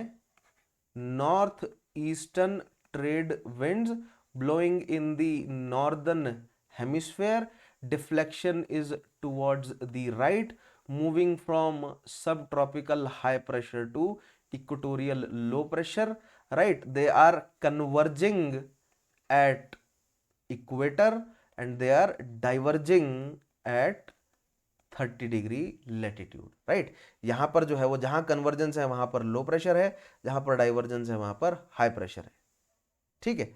Same goes for the other one. Other कौन सी है आपकी? सदर्न हेमिस्फीयर वाली, जिसको आप साउथ ईस्टर्न ट्रेड्स कहेंगे, right? These are the south eastern trade winds. तो साउथ ईस्टर्न ट्रेड विंड्स के लिए क्या है? These are flowing in the southern hemisphere, deflection is towards the left, right? कहां से कहां मूव कर रही है? दीज आर ऑल्सो सब ट्रॉपिकल हाई प्रेशर से इक्वेटोरियल लो प्रेशर के बीच में, ठीक है। They converge at 0 degree latitude and they converge at 0 degree latitude and they diverge. जहां से ये ओरिजिन होगा वहां पर देखिए विंड्स का ओरिजिन जो near the surface of earth, winds का ओरिजिन डाइवर्जेंस की वजह से है। नहीं तो वापस आ जाइए डायग्राम में, ठीक है। अच्छा ये तो थोड़ा सा कॉम्प्लिकेटेड हो गया है ना, एक बार फिर से डायग्राम बना लेते हैं, कोई बात नहीं। बहुत इंपॉर्टेंट, इस तरह के छोटे छोटे पॉइंट पर सवाल बनते हैं, ध्यान रखना है आपने, राइट। मैं कह रहा हूं कि विंड्स का ओरिजिन जो है वो कहां से है, near the surface of earth. Winds जो है वो डाइवर्जिंग रीजन से ओरिजिनेट हो रही होंगे and they will be moving toward converging region, ठीक है। देख लेते हैं क्या ये थीसिस हमारी सही है या नहीं। तो देख लीजिए यहां पर विंड ओरिजिन हुआ क्योंकि यहां पर कन्वर्जेंस था, है ना। इधर क्या है, अगर यहां पर मैं 30-60 मिटा दूं तो हमें समझने में आसान हो जाएगा, राइट। इधर असेंडेंस है एंड देन इधर जो है वो क्या है, ऐसे कन्वर्जेंस है ना। इस जगह पर कन्वर्जेंस हमें देखने को मिलती है ना। इधर भी क्या देखने को मिल रहा है, कन्वर्जेंस, और उधर जो है वो क्या है, सॉरी इधर असेंडेंस देखने को मिल रहा है। और एक सेकंड, मैंने शायद यहाँ पर उल्टा बना दिया, रुको रुको, कोई बात नहीं। यस, ये हमारा इक्वेटोरियल रीजन है, यहाँ पर असेंडेंस हुई और इधर हुई कन्वर्जेंस, राइट। फिर से हुई असेंडेंस इस जगह पर एंड इधर हुई फिर कन्वर्जेंस। तो जहां पर कन्वर्जेंस होगी वहां पर मैंने क्या बोला, विंड का ओरिजिन देखने को मिलेगा। तो ऑब्वियसली आपको देखिए ये ट्रेड विंड्स जो हैं वो कहां पर, कन्वर्जेंस वाले रीजन पर देखने को मिल रही है ना। यहां पर असेंडेंस है, असेंडेंस में जो है वो ट्रेड विंड्स पहुंच रही हैं, ठीक है, क्योंकि वहां पर असेंड होगा। उधर sorry not trade wind but ascendants जहां पर है वहां पर विंड्स पहुंचेंगी और असेंड होंगी, है ना। जहां पर कन्वर्जेंस है वहां पर क्या होगा, विंड शुरुआत होगी वहां की विंड से और वो असेंडेंस वाले रीजन पर जा रही होगी। आई होप ये डायग्राम बनाएंगे आपको क्लियर हो जाएगा मैं क्या कहना चाह रहा हूं, है ना। जहां से कन्वर्जेंस है वहां पर विंड का ओरिजिन है, जहां पर असेंडेंस है वहां पर विंड जा रही होगी, ठीक है। क्यों, क्योंकि ये साइकिल है ना, सीधा आपको देख लीजिए कन्वर्जेंस से असेंडेंस की तरफ जा रही है। जहां पर कन्वर्जेंस है वहां से विंड जो है वो बहनी शुरू होती है। इसकी शुरुआत कहां से होगी, since it is a cycle. तो क्या साइकिल का कोई ओरिजिन पॉइंट है या नहीं है, तो ओरिजिन पॉइंट हम मानकर चल सकते हैं इट इज एट इक्वेटर, ठीक है, जहां से असेंडेंस शुरू हुआ, राइट। देन जो है वो हमें ये साइकिल्स जो है वो देखने को मिलती हैं, right. Now back to the points. Trade winds are on shore along the eastern margin of continents and thus harbinger maritime condition especially during summer. These winds converge near equator and form ITCZ. अब ये जो point है ना, ठीक है, इसको आगे आने वाले सेशंस में समझाऊंगा, राइट। क्योंकि जब हम लोकल विंड्स के बारे में पढ़ रहे होंगे तो वहां पर ये काफी इंपॉर्टेंट हो जाएगा पॉइंट। तो इस स्टेटमेंट पर अभी एक ब्रेक लगा लीजिए, आगे आने वाले टॉपिक में डिटेल में समझाऊंगा क्या है ये। Here these winds rise and cause heavy rainfall. अब ITCZ क्या है, आइए मैं आपको ये समझाता हूं, राइट। ITCZ बहुत ही ज्यादा इंपॉर्टेंट पॉइंट है and ITCZ not just ITCZ but also दो तीन पॉइंट और यहां पर आपको जुड़ते हुए नजर आएंगे, जैसे कि डोल्ड्रम्स एक पॉइंट है यहां पर आपको जुड़ता हुआ नजर आएगा, इक्वेटोरियल वेस्टर्लीज एक पॉइंट है आपको जुड़ता हुआ नजर आएगा। आइए समझते हैं what are these. So intertropical convergence zone पहले हम देख लेते हैं, आगे के पॉइंट्स में आपको फिर बताता हूं, right. It is the zone of convergence of trade winds and tropical air masses. It is fluctuating and oscillating line characterized by low pressure, rainfall and cloudiness. It is known to shift with apparent migration of sun, right? But ये apparent migration of sun मैं आपको आगे समझाऊंगा, but अभी हम basically समझते हैं कि क्या है ITCZ। मान लीजिए दिस इज द सब tropical, this is equatorial low pressure and then again subtropical, है ना। This is subtropical high pressure, equatorial low pressure, subtropical high pressure. So there will be a movement from high pressure to low pressure, that is ideal condition, but that do not happen due to the Coriolis effect. We have a what, deflection in the movement of wind, और ये winds जो हैं वो they will meet at equatorial low pressure belt, और दोनों side से जो है वो एयर मास फ्लो करते हुए आ रहा है, तो किस तरह बिहेव करेगा वो, राइट? वो या तो एक दूसरे को टक्कर मारेगा, और उसके पास क्या चांस रह जाएगा, केवल ऊपर जाना ही चांस रह जाएगा, right? So they are converging at equatorial low pressure belt. इसीलिए इक्वेटोरियल लो प्रेशर बेल्ट के लिए एक और टर्म इस्तेमाल की जाती है, that is ITCZ, that means intertropical convergence zone. अब ये टर्म क्यों इस्तेमाल की गई, क्यों इक्वेटोरियल लो प्रेशर बेल्ट से काम नहीं चला? क्योंकि आज ही के टॉपिक में मैं आगे बताऊंगा कि जिस तरह हमने मीन पोजीशंस ली है ना इन बेल्ट्स की, उन मीन पोजीशन से ना ये बेल्ट मूव कर जाती हैं, है ना? यानी कि 0 डिग्री पे इक्वेटोरियल लो प्रेशर बेल्ट है ना, तो वो 10 से 15 degree, equatorial low pressure belt की बात कर रहा हूं मैं, it will move from 10 to 15 degree northwards as well as 10 to 15 degree southward move कर जाएगी ये विद टाइम। एक्सप्लेन करूंगा क्यों और कैसे, राइट? सो दैट मीन्स अगर ये साल में कुछ ही टाइम इक्वेटोरियल रीजन में रहती है ये बेल्ट, और नॉर्दर्न और सदर्न हेमिस्फीयर में शिफ्ट होती रहती है, तो इसको इक्वेटोरियल लो प्रेशर बेल्ट बोलने में कोई सेंस बना नहीं। रादर सेंस बनेगा कि सब ट्रॉपिकल रीजन से, दोनों सब ट्रॉपिकल रीजन से, इसलिए इंटर वर्ड इस्तेमाल किया गया। इंटर ट्रॉपिकल रीजन से जो वार्म एयर आ रही है, it converges at this region, right? और इस कन्वर्जेंस के जोन को as the name suggest ITCZ जो है वो, ये ITCZ कहा गया है, ठीक है?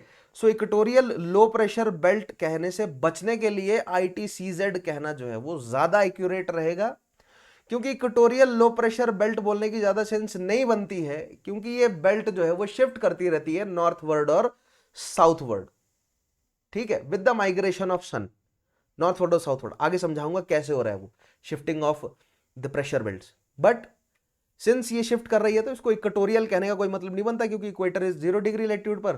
तो अगर ये ±15 डिग्री अगर ऊपर नीचे जा रही है तो ये इक्वेटोरियल थोड़ी हुई, इसलिए we use the term ITCZ, right? अब इतना सही काम है, बस इतना सही पॉइंट है इसका, और कुछ नहीं। बट यहां पर ना एक चीज और है, इस ITCZ के साथ ना दो टर्म्स और इस्तेमाल होती हैं। पहली टर्म इस्तेमाल होती है डोल्ड्रम्स, ठीक है? मैंने आपको पिछले टॉपिक में बताया था कि मैं आपको एक्सप्लेन करूंगा कि डोल्ड्रम्स क्या है। तो डोल्ड्रम शब्द का मतलब होता है कि मतलब, या किसी व्यक्ति के लिए इस्तेमाल किया जाता है जब उस व्यक्ति के पास कोई डायरेक्शन नहीं होती। तो डोल्ड्रम्स इज अ कंडीशन जहां पर बहुत सारी खींचतान है, कोई यूनिडायरेक्शनल फ्लो या कोई फिक्स्ड डायरेक्शन जो है वो नहीं है। तो इक्वेटोरियल लो प्रेशर जोन या ITCZ एक ऐसा जोन है, राइट? ये आप ये मान के चलिए कि ऑलमोस्ट 10 डिग्री लेटीट्यूड का ये एक जोन है, जहां पर ये दोनों ट्रॉपिकल विंड्स जो हैं वो आकर टकरा रही हैं आपस में, और ये टकरा कर क्या कर जा रही हैं, असेंड कर जा रही हैं, है ना? तो इसका मूवमेंट ऑब्वियसली आप देख रहे हैं नॉर्थ से साउथ की तरफ है, इसका मूवमेंट भी साउथ से नॉर्थ की तरफ है। दैट मीन्स विंड के पास क्या है, पार्टिकल्स है। पार्टिकल है तो पार्टिकल अगर मोशन में है तो उनके पास मोमेंटम होगा, और मोमेंटम है तो वो फोर्स एक्सर्ट कर सकता है, राइट? बट जैसे ये विंड्स आपस में टकराएंगी, ये ऑलमोस्ट सेम स्ट्रेंथ की विंड्स होती हैं, तो ये एक दूसरे के फोर्स को नेगेट कर देती हैं, कैंसिल कर देती हैं, और बदले में ये राइज अप हो जाती हैं, असेंड कर जाती हैं। तो यहां पर 10 डिग्री लेटीट्यूड में एक ऐसा रीजन बनता है जिसमें कोई क्लियर जो है वो नहीं नजर आता है कि कोई डायरेक्शन है विंड की। क्यों? क्योंकि ये दोनों आने वाली जो ट्रॉपिकल रीजन से विंड्स आ रही हैं वो आकर टकराकर ऊपर की तरफ उठ जाती हैं, तो नीचे बीच में इस तरह एक रीजन रह जाता है। देख रहे हैं, अगर दो विंड्स आएंगी, टकराएंगी और ऐसे ऊपर की तरफ उठेंगी, तो ये जो बीच का रीजन है इसमें कोई डायरेक्शन नहीं है। ये विंड्स आकर ऊपर की तरफ चली गई, ये जो बीच का रीजन है इसमें कोई मूवमेंट, खास मूवमेंट ऑफ एयर नहीं होता।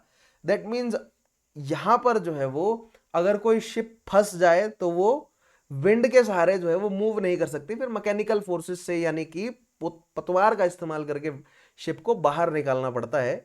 या आज तो मैकेनिकल शिप मतलब इंजन आ गए हैं बड़े बड़े, तो शिप्स मूव कर लेती है अपने आप को। लेकिन मेडिवल टाइम्स में तब फिर पतवार का इस्तेमाल करने के लिए इस्तेमाल करके बाहर निकालना पड़ता था। तो यहाँ पर ये एक काम एरिया है, ठीक है, बिकॉज विंड्स जो है वो यहाँ पर नहीं चल रही हैं, क्योंकि विंड तो असेंड कर गई, उसके नीचे का एरिया है, जहां पर असेंड कर रही थी उससे नीचे का एरिया, इस नीचे के एरिया को बोलते हैं डोल्ड्रम, जिसमें कोई फिक्स्ड डायरेक्शन नहीं होती विंड की, राइट।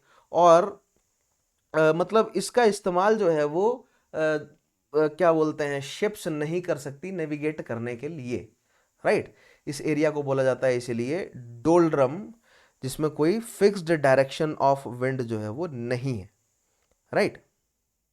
अच्छा, नेक्स्ट एक और टर्म जो है वो मैं आपको बताना चाहूंगा, यहां पर जुड़ी हुई इसी रीजन से ही है ना, इक्वेटोरियल लो प्रेशर बेल्ट से ही एक और टर्म जुड़ी हुई है, that is equatorial westerlies. Now earth is moving from, earth कैसे मूव कर रही है, वेस्ट से ईस्ट की तरफ, और अर्थ के ऊपर क्या है, एटमॉस्फेयर है। That means that atmosphere is also moving from west to east with earth, right. Though आप सीधा बोल सकते हैं कि atmosphere is actually part of, है ना, हमारी अर्थ का हिस्सा है वो, outermost layer, if you can say that, कि आउटर मोस्ट लेयर है हमारी अर्थ की एटमॉस्फेयर। तो अगर अर्थ स्पिन कर रही है तो एटमॉस्फेयर भी स्पिन कर रहा है। सो एट द डोल्ड्रम रीजन और the equatorial low pressure region और द ITCZ वाला जो रीजन है, यहां पर बाकी एयर मास जो सब ट्रॉपिकल रीजन से आ रहा था वो तो कर गया असेंड, ठीक है, बट जो नीचे कुछ पार्टिकल्स यहां पर रह गए हैं, डोल्ड्रम वाले रीजन में जो पार्टिकल्स हैं, राइट, डोल्ड्रम होने के बावजूद, यानी कि कोई फिक्स्ड विंड की क्या बोलते हैं डायरेक्शन होने के बावजूद, यहां पर एक बहुत ना वीक सी विंड चल रही होती है, बहुत वीक, बहुत कमजोर, इतनी कमजोर कि वो किसी शिप को मूव नहीं कर सकती। इसीलिए डोल्ड्रम कहा गया इस कंडीशन को, क्योंकि यहां पर स्ट्रांग विंड्स नहीं है, ठीक है। ये ट्रेड विंड्स बहुत ज्यादा स्ट्रांग है, क्योंकि ये शिप्स को मूव करती हैं बहुत तेजी से, राइट। बट ये ITCZ वाले रीजन में क्या होगा कि स्ट्रांग विंड्स ना होने के बावजूद, but still the rotation of अर्थ, उसका इफेक्ट आपको देखने को मिलेगा, जिस वजह से कुछ, क्योंकि ये कंटिन्यूअस नहीं होगा, राइट, कुछ पैकेट्स में या छोटे छोटे सेल्स में एयर जो है वो with the movement of earth, air जो है वो मूव कर रही होगी फ्रॉम वेस्ट टू ईस्ट, थोड़ा थोड़ा, बिल्कुल हल्का हल्का मूव कर रही होगी, वो बहुत वीक सी विंड है, राइट। इस बहुत वीक सी विंड को बोला जाता है equatorial westerlies. It is present at the ITCZ, it is present where the doldrums are, it is a weak wind, a very weak wind, और जो कि कंसिस्टेंट नहीं है, परसिस्टेंट नहीं है, बट डिफरेंट पैकेट्स में देखने को मिल जाती है। That is due to the rotation of earth, यानी कि कुछ एटमॉस्फेयर तो मूव कर ही रहा है ड्यू टू दी ग्रेविटी, क्योंकि ये सरफेस के नजदीक है, तो ग्रेविटी की वजह से जो है वो पकड़ के रखा हुआ है एयर को, और अर्थ अगर मूव कर रही है तो एटमॉस्फेयर भी मूव कर रहा है, right. Though at ITCZ it is a convergence zone, there is an ascendance of air mass, but still उस असेंडेंस के नीचे डोल्ड्रम्स की प्रेजेंट होने के बावजूद थोड़ी सी वीक एयर जो है वो चल रही है from west to east with the rotation of earth, is known as equatorial westerlies. Westerly क्यों कहा गया, क्योंकि इसकी डायरेक्शन वेस्ट से ईस्ट की तरफ है, और ओरिजिन के हिसाब से ही हम नाम रखते हैं विंड का, इसलिए हमने इसे वेस्टर्लीज नाम दिया है, equatorial westerlies, right. So I hope यहां पर ये 3 टर्म्स जो हैं वो आपको प्रिपेयर हो गई होंगी, राइट। आगे बढ़ते हैं। सो this is intertropical convergence zone, और इसी के साथ जुड़े हुए बाकी 2 टर्म्स जो कि क्या है, डोल्ड्रम्स और इक्वेटोरियल वेस्टर्लीज, राइट। ध्यान रखना है, इन पर सवाल बनते हैं। अब ये ITCZ क्या है, इट शिफ्ट्स बाय 25 से 30 degree over the continent and 10 से 15 degree over the oceanic surface in summer time. It is called NITCZ and in northern hemisphere and SITCZ in southern hemisphere। Z पढ़ रहा हूं मैं, Z को Z भी पढ़ लेते हैं, राइट, कोई बात नहीं। बट ये जो पॉइंट है, जब मैं आपको शिफ्ट ऑफ प्रेशर बेल्ट्स कराऊंगा तो वहां पर ये पॉइंट्स आपको मैं समझाऊंगा कि due to differential heating of land and sea जो है वो धीरे गर्म होगा और धीरे ठंडा होगा, ज्यादा समय तक जो है वो एनर्जी पकड़ के रखेगा। लैंड जल्दी गर्म हो जाएगा और जल्दी ठंडा हो जाएगा। That means there will be a greater pressure gradient at land as compare to sea. That is why you will observe that at land land में जो है वो प्रेशर बेल्ट में आपको क्या नजर आएगा, ठीक है, शिफ्टिंग ज्यादा नजर आएगी as compare to ocean, right. आगे जब मैं शिफ्टिंग कराऊंगा तो then I will explain you how it works. तो इस पॉइंट पर भी आज ही के टॉपिक में एक्सप्लेन कर दूंगा ये पॉइंट भी, राइट। आगे बढ़ते हैं, नेक्स्ट वेस्टर्ली विंड्स के बारे में बात करते हैं। अब वेस्टर्ली विंड्स जो हैं वो कौन सी हैं, ठीक है। अच्छा जी, westerly winds are also originate from the सब ट्रॉपिकल हाई प्रेशर बेल्ट। अब ये भी सवाल है, sub tropical high pressure belt से कौन कौन सी विंड ओरिजिनेट हो रही है, क्योंकि मैंने बोला ना हाई प्रेशर जोन से ही विंड ओरिजिनेट होगी, हाई से लो की तरफ मूव करती है विंड, राइट। हाई पर क्या होगा, यहां पर ऑब्वियसली कन्वर्जेंस जोन होगा, ठीक है। दैट मीन्स यहां पर क्या होगा, सबसिडेंस ऑफ एयर होगा। दैट मीन्स यहां पर मौसम कैसा होगा, यहां पर ड्राई मौसम होगा, समझ रहे हैं आप। जहां पर सॉरी गलत बोल दिया मैंने, यहां पर डाइवर्जेंस ऑफ एयर होगा, या यस, जो एयर करंट है वो डाइवर्ज होगा, राइट। जिस वजह से आपको इस सबसिडेंस की वजह से डाइवर्जेंस देखने को मिल रहा है, जिस डाइवर्जेंस की वजह से आपको हाई प्रेशर जोन देखने को मिलेगा, जिस हाई प्रेशर जोन की वजह से क्या चलेगी, wind, right. Now westerly winds also originate from sub tropical high pressure belt. तो sub tropical high pressure belt से कौन कौन सी विंड चलती हैं, तो आपकी trade winds as well as westerlies, ये दोनों सब ट्रॉपिकल हाई प्रेशर बेल्ट से निकलती हैं, राइट। मूव टुवर्ड्स सब polar low pressure belt. Westerlies जो है वो सब पोलर लो प्रेशर की तरफ मूव करेंगी, trade winds equatorial low pressure belt की तरफ मूव करेंगी, राइट। मूवमेंट आपको ध्यान रखना है from high to low.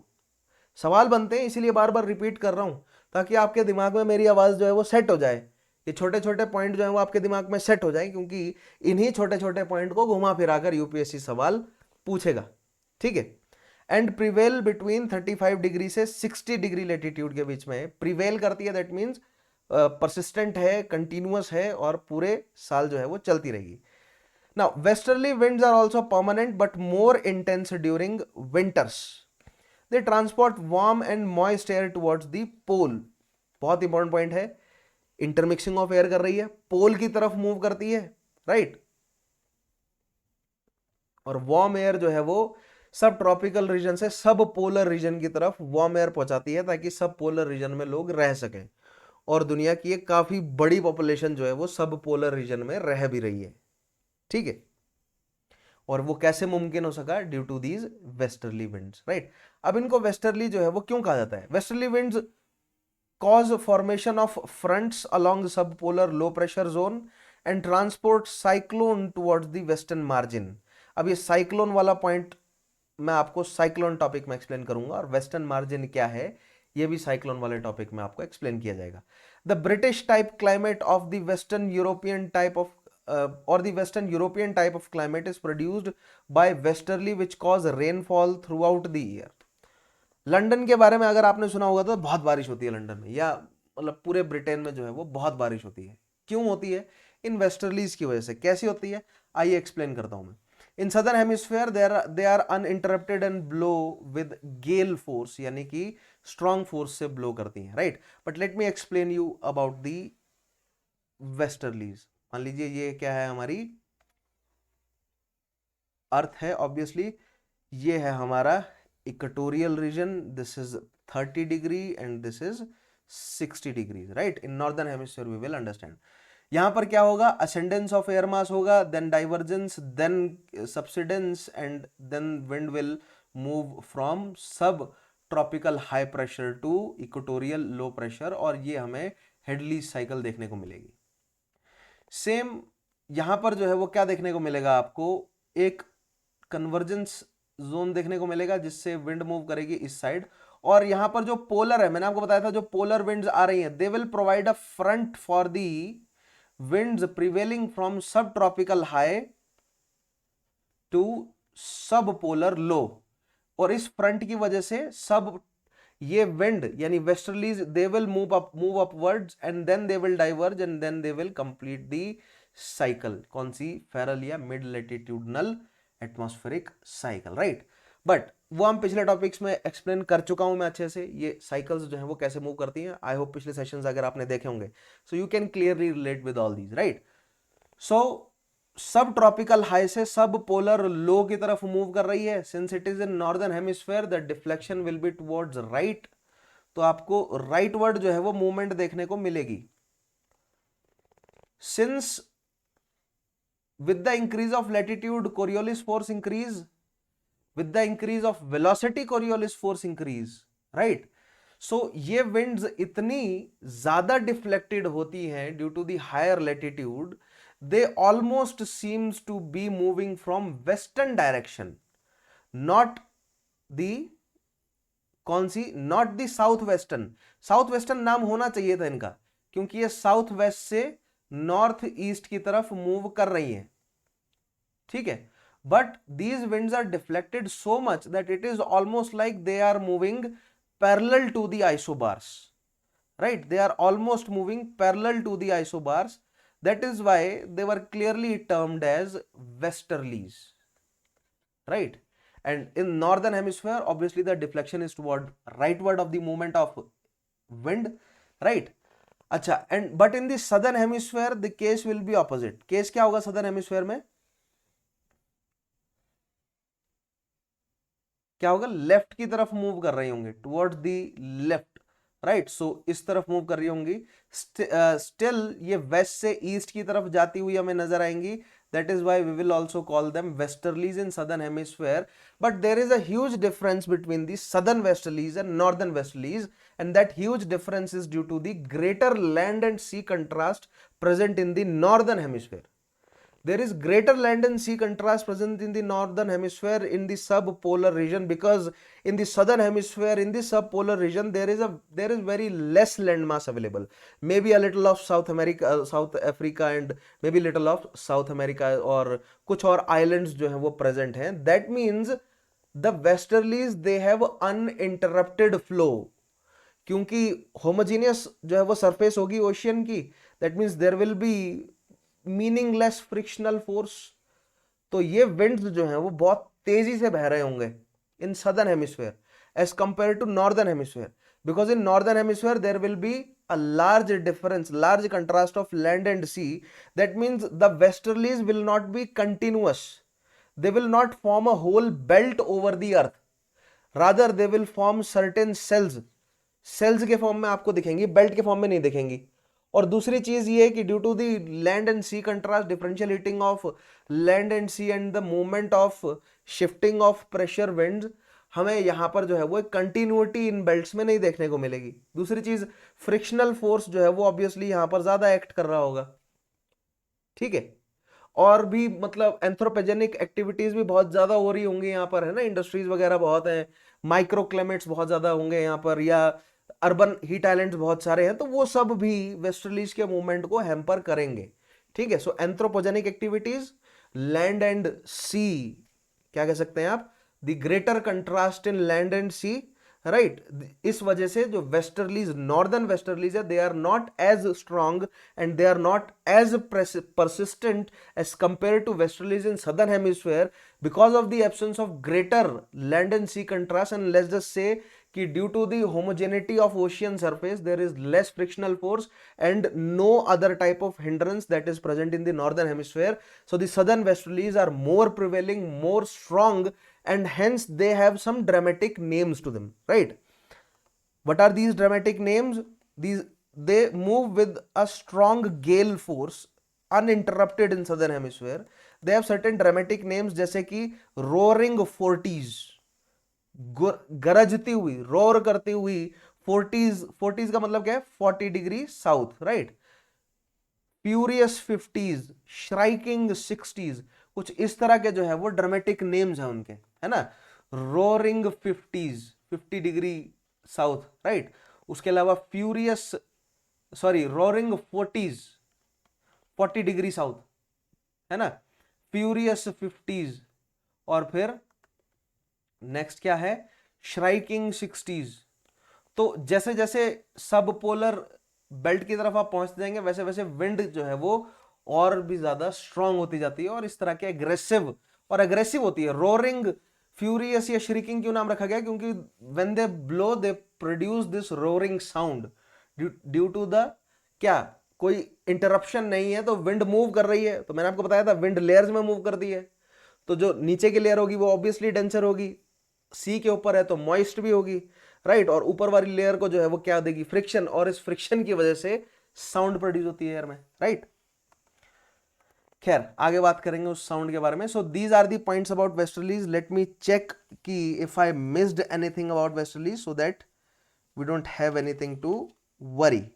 Give me a moment, let me check my, let me refer to my notes whether I have missed anything or not. All right, so yes, so आपको ध्यान रखना है movement कहां से कहां है ना, nomenclature क्या है, मूवमेंट कहां से कहां है, हाई प्रेशर से low pressure, convergence divergence, right. ये सारे पॉइंट्स जो हैं वो ध्यान रखने हैं। आई होप मैंने सारे पॉइंट्स जो हैं वो क्लियर कर दिए हैं यहाँ पर, right. Let us move forward. Next are the polar easterlies जो हैं वो क्या है, ठीक है। The polar easterlies blow from polar high pressure area to temperate low pressure area. Obviously wind जो है वो high से low की तरफ move करेगी, है ना। So polar high से temperate low की तरफ move कर रही है ना, यानी कि सब पोलर लो प्रेशर की तरफ मूव कर रही हैं। और obviously in northern hemisphere they will move towards the right and in southern hemisphere they will move towards the left, ठीक है, okay. But on their equatorward journey they are deflected westward to become northern easterlies in the northern hemisphere and south easterlies in the southern hemisphere, right. तो आप लोगों को पता होना चाहिए दे are deflected westward. अब ये बहुत इंपॉर्टेंट पॉइंट है, ठीक है, ये वेस्टवर्ड डिफ्लेक्शन वाला ध्यान दीजिएगा। इस डायग्राम के माध्यम से आपको मैं, अब डायरेक्शनल डिफ्लेक्शन तो मैंने आपको बताया, northern hemisphere the deflection will be, the deflection of wind will be toward the right of its path and southern hemisphere it will be toward the left of this path. But direction wise earth की जो direction है उसके हिसाब से deflection जो है वो कहां कहां पर हो रहा है ये भी हमें पता होना चाहिए, राइट। 30 60। सो ध्यान से देखिए, in northern hemisphere the trade winds are getting deflected towards the west, right, not just in northern hemisphere, overall the trade winds are getting deflected towards the west. This is not the west, but let's say यहां पर लिख लेते हैं तो ज्यादा better रहेगा, right, they are getting deflected toward the west. The winds between the subtropical high pressure and low, they are getting deflected towards the east, right. ये winds जो है वो these are getting deflected towards the east and the polar both in northern hemisphere and in southern hemisphere both the polar winds are getting deflected towards the west, right, दोनों की दोनों। तो ये ध्यान रखना है आपको, जहां से कहां से शुरू हो रही है, ये ईस्ट से शुरू हो रही है तो इनको पोलर ईस्टलीज कहा गया, but they are deflecting, getting deflected towards left, right, sorry, they are getting deflected towards west. But in northern hemisphere they are getting deflected toward the right of their path, है ना। ये अपने path, इसका path क्या था, supposed path इसका सीधा था, but it is getting deflected towards the right of its path, right. तो एक ये पॉइंट भी आपको ध्यान रखना है, इस पर भी सवाल बन जाता है ना। सो काफी सारे छोटे छोटे जो है वो सवाल यहां पर बन रहे हैं, तो आपको ध्यान रखने हैं सारे पॉइंट्स। ऑलराइट, पोलर ईस्टर्लीज की बात करते हैं। These are extremely cold winds, obviously pole से आ रही हैं तो बहुत ठंडी रहेंगी भी। फ्रॉम टुंड्रा, ये जो टुंड्रा रीजन है, आइस कैप वाला, पोलर आइस कैप वाला जो रीजन है, सब पोलर की तरफ बहुत ही ठंडी हवाएं ये ले जाते हैं। The polar easterlies are more regular in the southern hemisphere in comparison to the northern hemisphere. क्यों है regular? Obviously in northern hemisphere there are different, क्या है, क्या बोलते हैं, लैंड और सी में कंट्रास्ट ज्यादा है as compare to southern hemisphere, right. The polar cold winds converge with warm easterlies near 60 degree latitudes and form polar front या mid latitudinal front बनता है। ये बहुत इंपॉर्टेंट पॉइंट है, ठीक है। ये आपका पोल है 90 डिग्री रीजन, ये आपका 60 डिग्री, एक सेकेंड, ये आपका 30 डिग्री जो है वो सब ट्रॉपिकल हाई। तो सब ट्रॉपिकल हाई से एक विंड आ रही होगी और एक पोलर हाई से एक विंड आ रही होगी, ठीक है, पोलर हाई से बहुत कोल्ड विंड आ रही है, यहां से जो है वो वार्म विंड आ रही है, राइट। अब अच्छा, कोल्ड को मैं अगर ब्लू बनाऊं तो आपको समझना जो है वो आसान हो जाएगा, है ना। यहां से कोल्ड विंड आ रही है और इधर से आ रही है warm wind, this is warm wind. अब आप खुद डिसाइड कीजिए कि आपस में कैसे बिहेव करेंगे। ठीक है, पहले तो ये एक दूसरे से टकराएंगे ऑब्वियसली, बट वार्म विंड जो है वो अपना कैरेक्टर दिखाएगी। क्या कैरेक्टर है? सिंस वार्म है तो it will tend to rise upwards. ठीक है, तो कोल्ड विंड जो है वो जैसे ही ये टकराएगी it will provide a front. ठीक है, एक फ्रंट प्रोवाइड करेगी जो कि ऑलमोस्ट एक ऑब्स्ट्रक्शन तो होगा ही, बट इट विल प्रोवाइड एक scope for the warm wind या वेस्टर्लीज टू असेंड अपवर्ड्स, क्योंकि एक दीवार की तरह काम करेगी। और वार्म वेस्टर्लीज जो है वो क्या है? ठीक है, गर्म है ये, तो जैसे ही वो ठंडे से टकराएंगे they will move upwards, hence we will observe the ascendance of air near 60 degree latitudes, and due to this ascendance we have frontal clouds। जब क्लाउड वाला टॉपिक कराऊंगा तो वहां पर समझाऊंगा आपको मैं, इनको हम फ्रंटल क्लाउड बोलते हैं। And due to the presence of this frontal cloud the region of Great Britain and जो वेस्टर्न यूरोप है या उसके आस पड़ोस का जो रीजन है वहां पर 12 महीने बारिश होती रहती है। ठीक है, ये क्यों?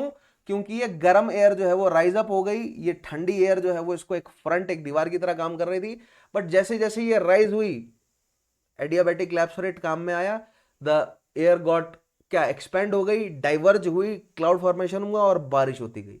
ठीक है, तो यहां से कोल्ड विंड आने की वजह से ये वार्म विंड जो है वो बहुत जल्दी क्लाउड फॉर्मेशन कर लेती है, क्योंकि इधर जो है वो थोड़ा सा टेम्परेचर इनका ठंडा जाता है वार्म विंड्स का।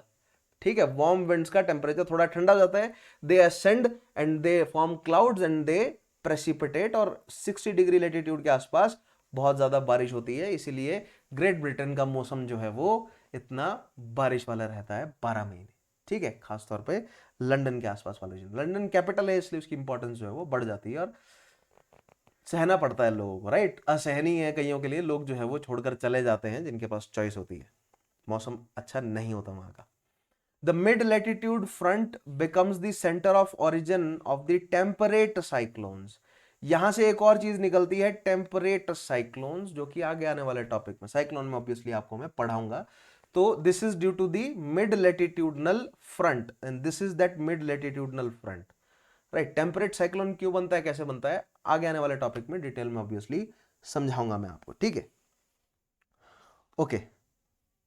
सो ऑब्वियसली ये जो डिफरेंट साइड है ये कोल्ड विंड लेकर आ रही है, इसके जो है वो कैरेक्टरिस्टिक्स अलग अलग होंगे, जैसे कि डिफरेंट टेम्परेचर तो होगा ही, डिफरेंट ह्यूमिडिटी भी होगी। यहां पर डिफरेंट टेम्परेचर है, डिफरेंट ह्यूमिडिटी भी है, इसीलिए साइक्लोन्स जो है वो यहां पर बनते हुए हमें दिखेंगे। क्या है साइक्लोन्स, किन फैक्टर्स की वजह से साइक्लोन बन रहा है इस टेम्परेट रीजन में, we will study that under cyclone topic. अभी आप अपनी क्यूरियोसिटी को थोड़ा सा शांत रखिए। ठीक है, so these were the what these were the planetary winds और permanent winds।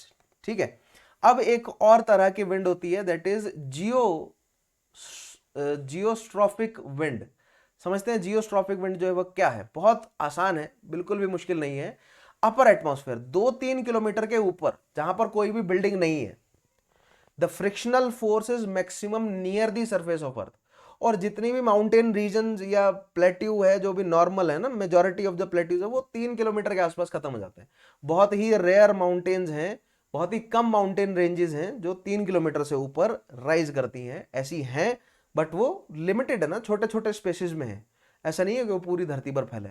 मेजॉरिटी धरती में 2-3 किलोमीटर के ऊपर जो है वो फ्रिक्शनल फोर्स नहीं लगता, फिर विंड जो है वो फुल मूव करती है। That means it is free from frictional forces and the direction as well as speed of wind is controlled by pressure gradient in, so that means दो जो velocity और direction of wind के ऊपर है ना, wind की velocity और direction के ऊपर किसकी डिक्टेशन रह जाती है? फिर प्रेशर ग्रेडियंट फोर्स और कोरियोलिस फोर्स काम करते हैं। कहां पर? 2 से 3 किलोमीटर के ऊपर, राइट। फिर फ्रिक्शनल फोर्स जो है वो नहीं लग पाता वहां पर। So that means ये कि higher the velocity, higher the Coriolis force.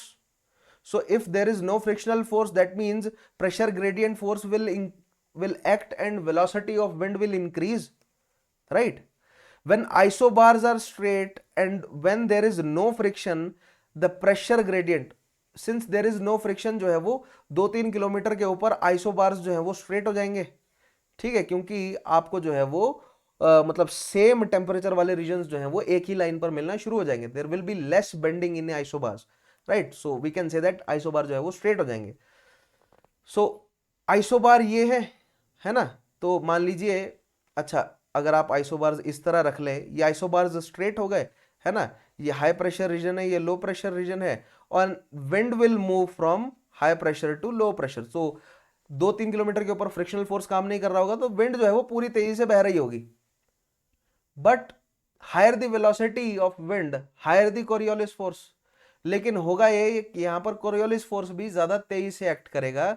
So there will be sharp bending हो जाएगी यहां पर एयर में. इतनी शार्प होगी ये बेंडिंग कि the air will almost move parallel to the isobars, right? Balanced. So pressure gradient force is balanced by Coriolis force and the resultant wind blow parallel to the isobar. This wind is known as geostrophic wind. ये wind जो parallel to isobar चल रही है known as geostrophic wind.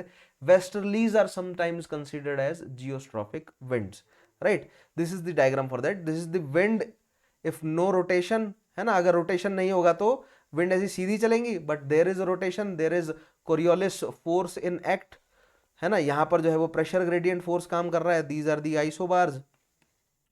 So the winds will deflect, right? दोनों side deflection हो सकता है, नीचे भी हो सकता है ना, ठीक है? दैट डिपेंड्स अपॉन राइटवर्ड और लेफ्टवर्ड डिफ्लेक्शन किस पर डिपेंड करता है? नॉर्दर्न और सदर्न हेमिस्फीयर पर, राइट?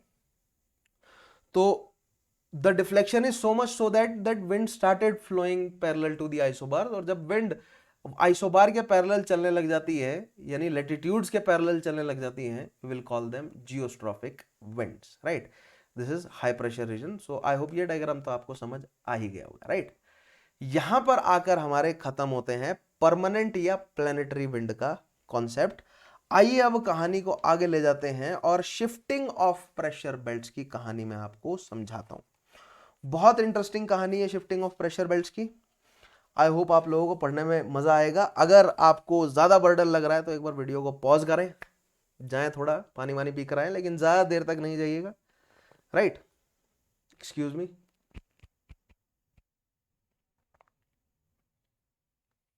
क्योंकि अब कॉन्सेप्ट थोड़ा सा टेढ़ा होने जा रहा है, ठीक है? Okay. Now shifting of pressure belts हमें समझना है. क्यों प्रेशर बेल्ट शिफ्ट होती है? तो प्रेशर किस वजह से है? प्रेशर जो है वो किसकी वजह से? इंसुलेशन की वजह से, है ना? यानी कि टेम्परेचर की वजह से है प्रेशर, है ना? Higher the temperature higher the ascendance, lower will be the pressure, right?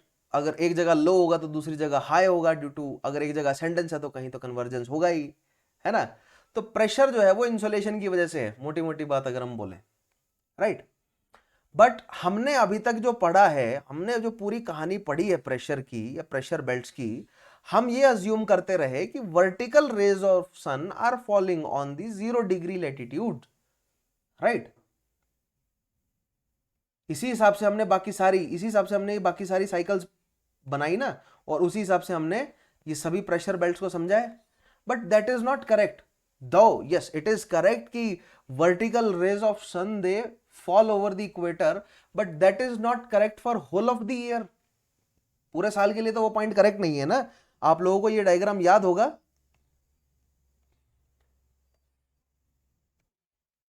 है ना?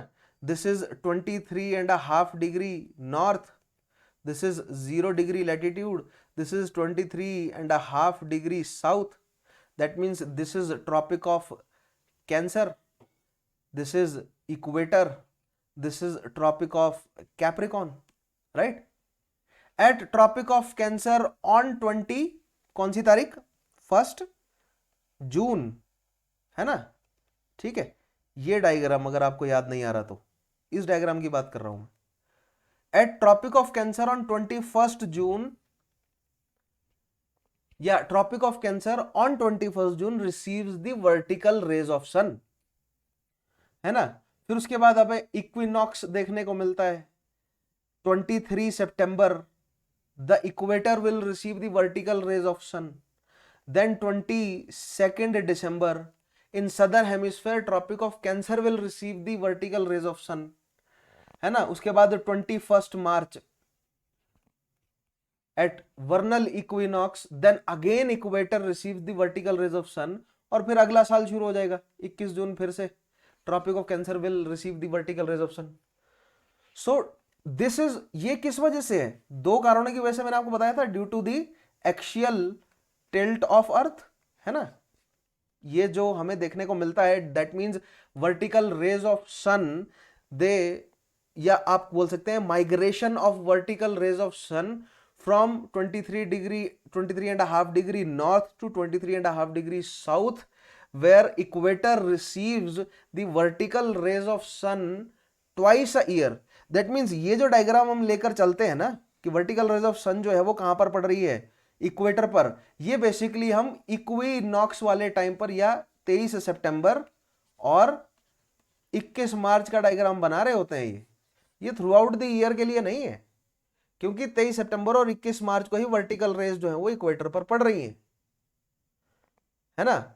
उसके बाद तो क्या होता है, उसके बाद मान लीजिए 23 सितंबर पर वर्टिकल रेज पड़ रही हैं, देन वर्टिकल रेज जो है वो सदर्न हेमिस्फीयर में मूव करेंगी, है ना। सदर्न हेमिस्फीयर में मूव करेंगी, धीरे धीरे जो है वो कहां पर 23.5 डिग्री तक पड़ेंगी, then they will move toward northern hemisphere, equator तक आ जाएंगी, फिर यहां पर।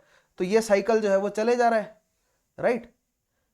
दैट मीन्स जहां पर वर्टिकल रेज ऑफ सन पड़ रही है वहां से इनिशियल असेंडेंस ऑफ एयर हो रहा है, जिस वजह से हमें क्या देखने को मिलती हैं, जिस वजह से हमें, कहां गया वो डायग्राम, फेरल साइकिल्स वाला, सॉरी वो जो साइकिल्स वाला डायग्राम, यस, जिस वजह से हमें ये साइकिल्स देखने को मिलती हैं, है ना। जहां पर वर्टिकल रेज ऑफ सन पड़ेंगी वहीं से ही आपको इनिशियल असेंडेंस देखने को मिलेगी।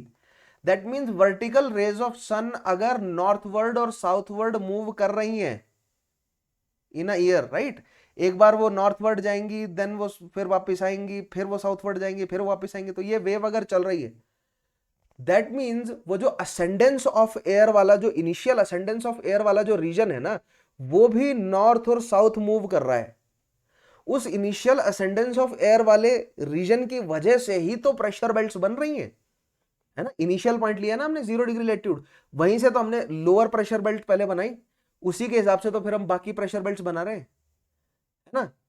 इक्वेटोरियल हाई प्रेशर बेल्ट जो है वो, sorry, polar high pressure belt भी बन रही है, उनका अलग कारण है, बट जो बाकी की बेल्ट्स हैं वो तो मैकेनिकल कारणों से बनी ना, ठीक है।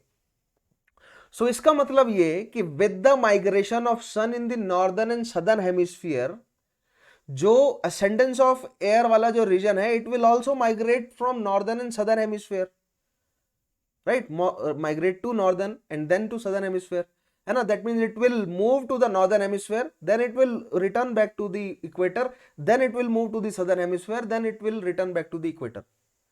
दैट मीन्स ये कि pressure belts, the resulting, the consequent other pressure belts, sub tropical high, sub polar lows, they will also move slightly. अगर बीच वाली बेल्ट मूव कर गई, है ना, मान लीजिए कि सूरज की डायरेक्ट किरणें इस समय यहां पर पड़ रही हैं, यानी नॉर्दर्न हेमिस्फीयर में है ना, तो जो इनिशियल असेंडेंस हो रहा है जहां पर इक्वेटोरियल लो प्रेशर या आईटीसीजी कह लीजिए, इसीलिए आईटीसीजी वर्ड इस्तेमाल किया गया, आईटीसीजेड जो है वो नॉर्थवर्ड मूव कर गया, आईटीसीजेड नॉर्थवर्ड मूव कर गया तो sub tropical high pressure belt भी नॉर्थवर्ड मूव कर गई, है ना। तो सब पोलर हाई प्रेशर बेल्ट भी नॉर्थवर्ड मूव कर गई। सेम गोज कि अगर आईटीसीजेड अगर साउथ सदर्न हेमिस्फीयर में आ गया तो थोड़ा सा सब ट्रॉपिकल हाई प्रेशर बेल्ट भी नीचे मूव कर गई। तो आगे एक डायग्राम में आपको मैं सारा पॉइंट क्लियर कर देता हूं, बट फर्स्ट आपके पास कॉन्सेप्ट क्लियर होना चाहिए कि ऐसा क्यों हो रहा है। ऐसा होने का कारण है ये डायग्राम कि अर्थ पर, अर्थ के एक्सियल टिल्ट, दो कारण है, क्या क्या है, अर्थ का एक्सियल टिल्ट, है ना, और दूसरा है, दूसरा कारण क्या है, रेवोल्यूशन, है ना, जो रेवोल्यूट कर रही है अर्थ सन के अराउंड, जिससे क्या क्या पोजीशन बन रही है,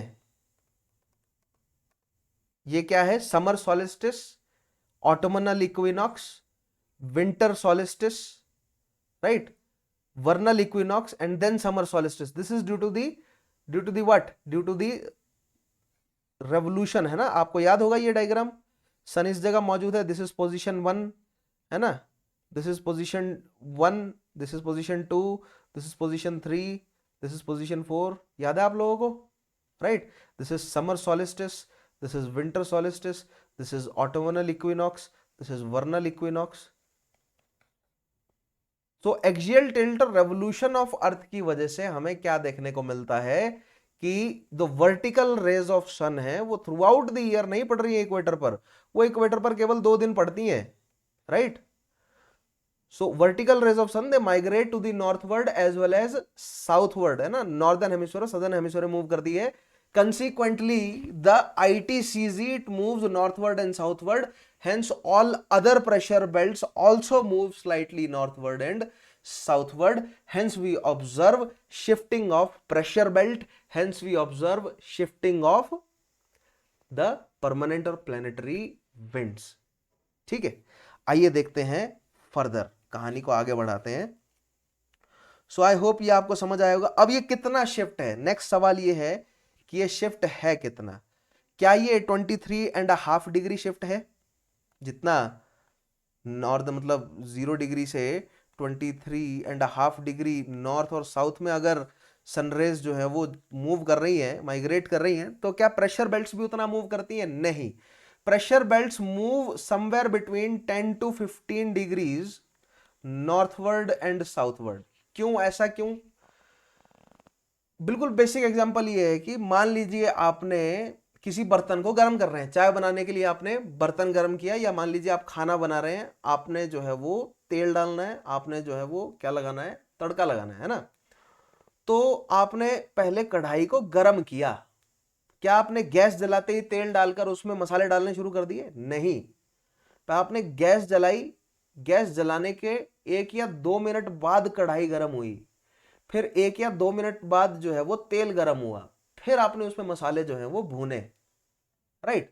सो आप कहेंगे इससे क्या रिलेशन भाई ज्योग्राफी का? इससे रिलेशन ज्योग्राफी का ये है कि मान लीजिए जो वर्टिकल रेज हैं वो मूव कर रही हैं नॉर्थवर्ड, है ना, नॉर्थवर्ड मूव कर रही हैं, और इस समय यहां पर जो है वो भरपूर गर्मी है, यानी ITCZ जो है वो कहां पर है? 0 डिग्री लैटिट्यूड के आसपास है, यानी मैक्सिमम इंसोलेशन यहां पर है, मैक्सिमम टेम्परेचर इस समय यहां पर है. लेकिन सन जो है वो नॉर्थवर्ड मूव कर गया. बाय द टाइम ये रीजन गर्म होगा, है ना, बाय द टाइम ये रीजन गर्म होगा इतना कि शिफ्ट हो जाए किसका, क्या बोलते हैं, प्रेशर विंड्स का. सन तो यहां पहुंच चुका था. बाय द टाइम ये रीजन गर्म हुआ, ठीक है, और शिफ्ट होने के लिए फिर से तैयारी बनी कि 23.5 डिग्री के आसपास पहुंचे, तो सन तो फिर वापस आने लगा. ठीक है, तो सन पहले मूव कर जाता है, और उसकी कंसीक्वेंसेस, उसके कंसीक्वेंट में जो गर्मी है ना, जो एटमॉस्फेरिक टेम्परेचर गर्म होता है, उसके रिजल्ट थोड़े बाद में दिखने को मिलते हैं, है ना. गैस पहले जलाई और जो कढ़ाई है वो थोड़ी देर बाद गर्म हुई. समझ रहे हैं आप? ठीक है. सो इसी वजह से प्रेशर बेल्ट्स जो हैं वो ज्यादा मूव नहीं कर पाती, क्योंकि जो सन है वो 23 डिग्री से वापस आने लग जाता है. ठीक है, तो बाय द टाइम वो वापस आता है, प्रेशर बेल्ट्स केवल 10 से 15 डिग्री ही नॉर्थवर्ड मूव कर पाती हैं, इससे ज्यादा मूव नहीं कर पाती. वो फिर साउथवर्ड मूव करने लग जाती हैं, फिर साउथवर्ड जाएंगी तो वहां पर भी 10 से 15 डिग्री ही मूव करती हैं, उससे नीचे फिर वो मूव नहीं कर पाएंगी. क्यों?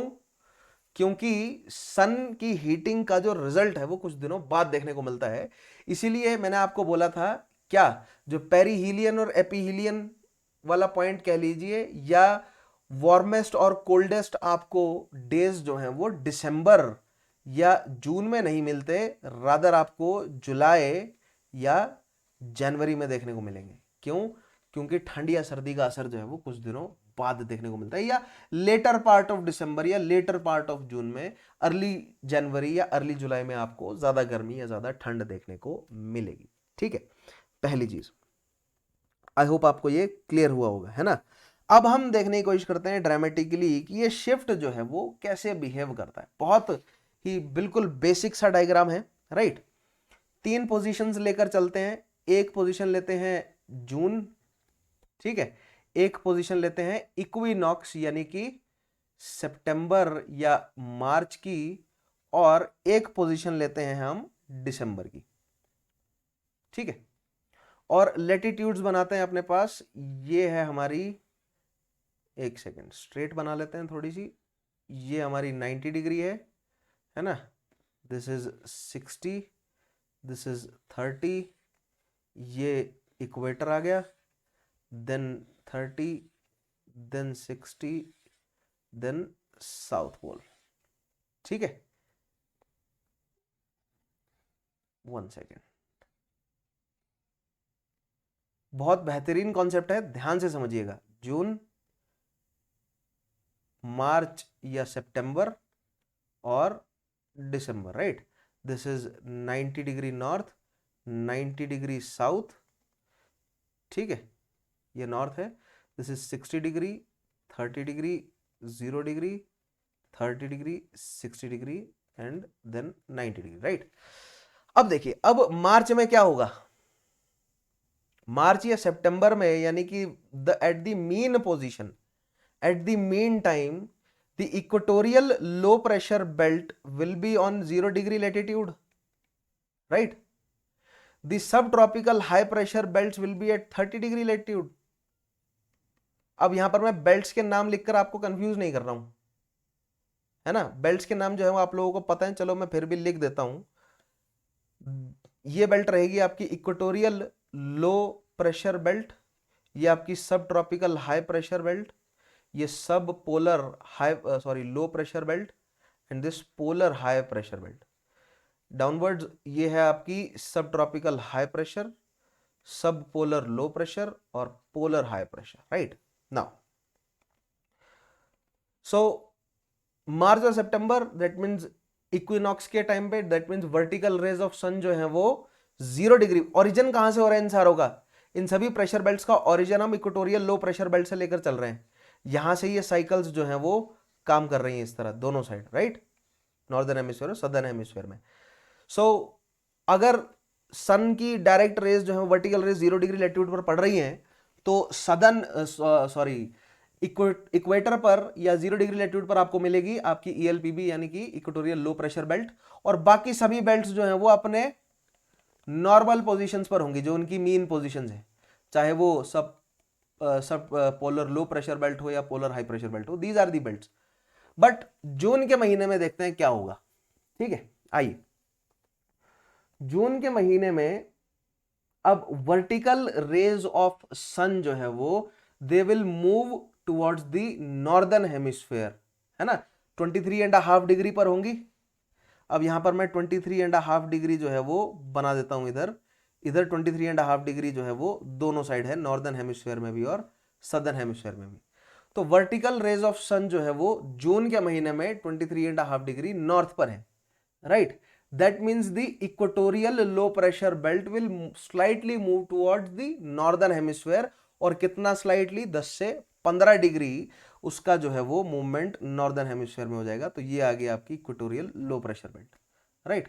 अगर equatorial low pressure belt move कर गई है तो sub tropical high pressure belt भी मूव कर जाएगी। मान लीजिए 15 रख लेते हैं, तो ये 15 डिग्री पर मूव कर गई, ये मूव कर गई 45 पे, और आपकी सब पोलर लो प्रेशर बेल्ट जो है वो मूव कर गई आपकी 75 पे।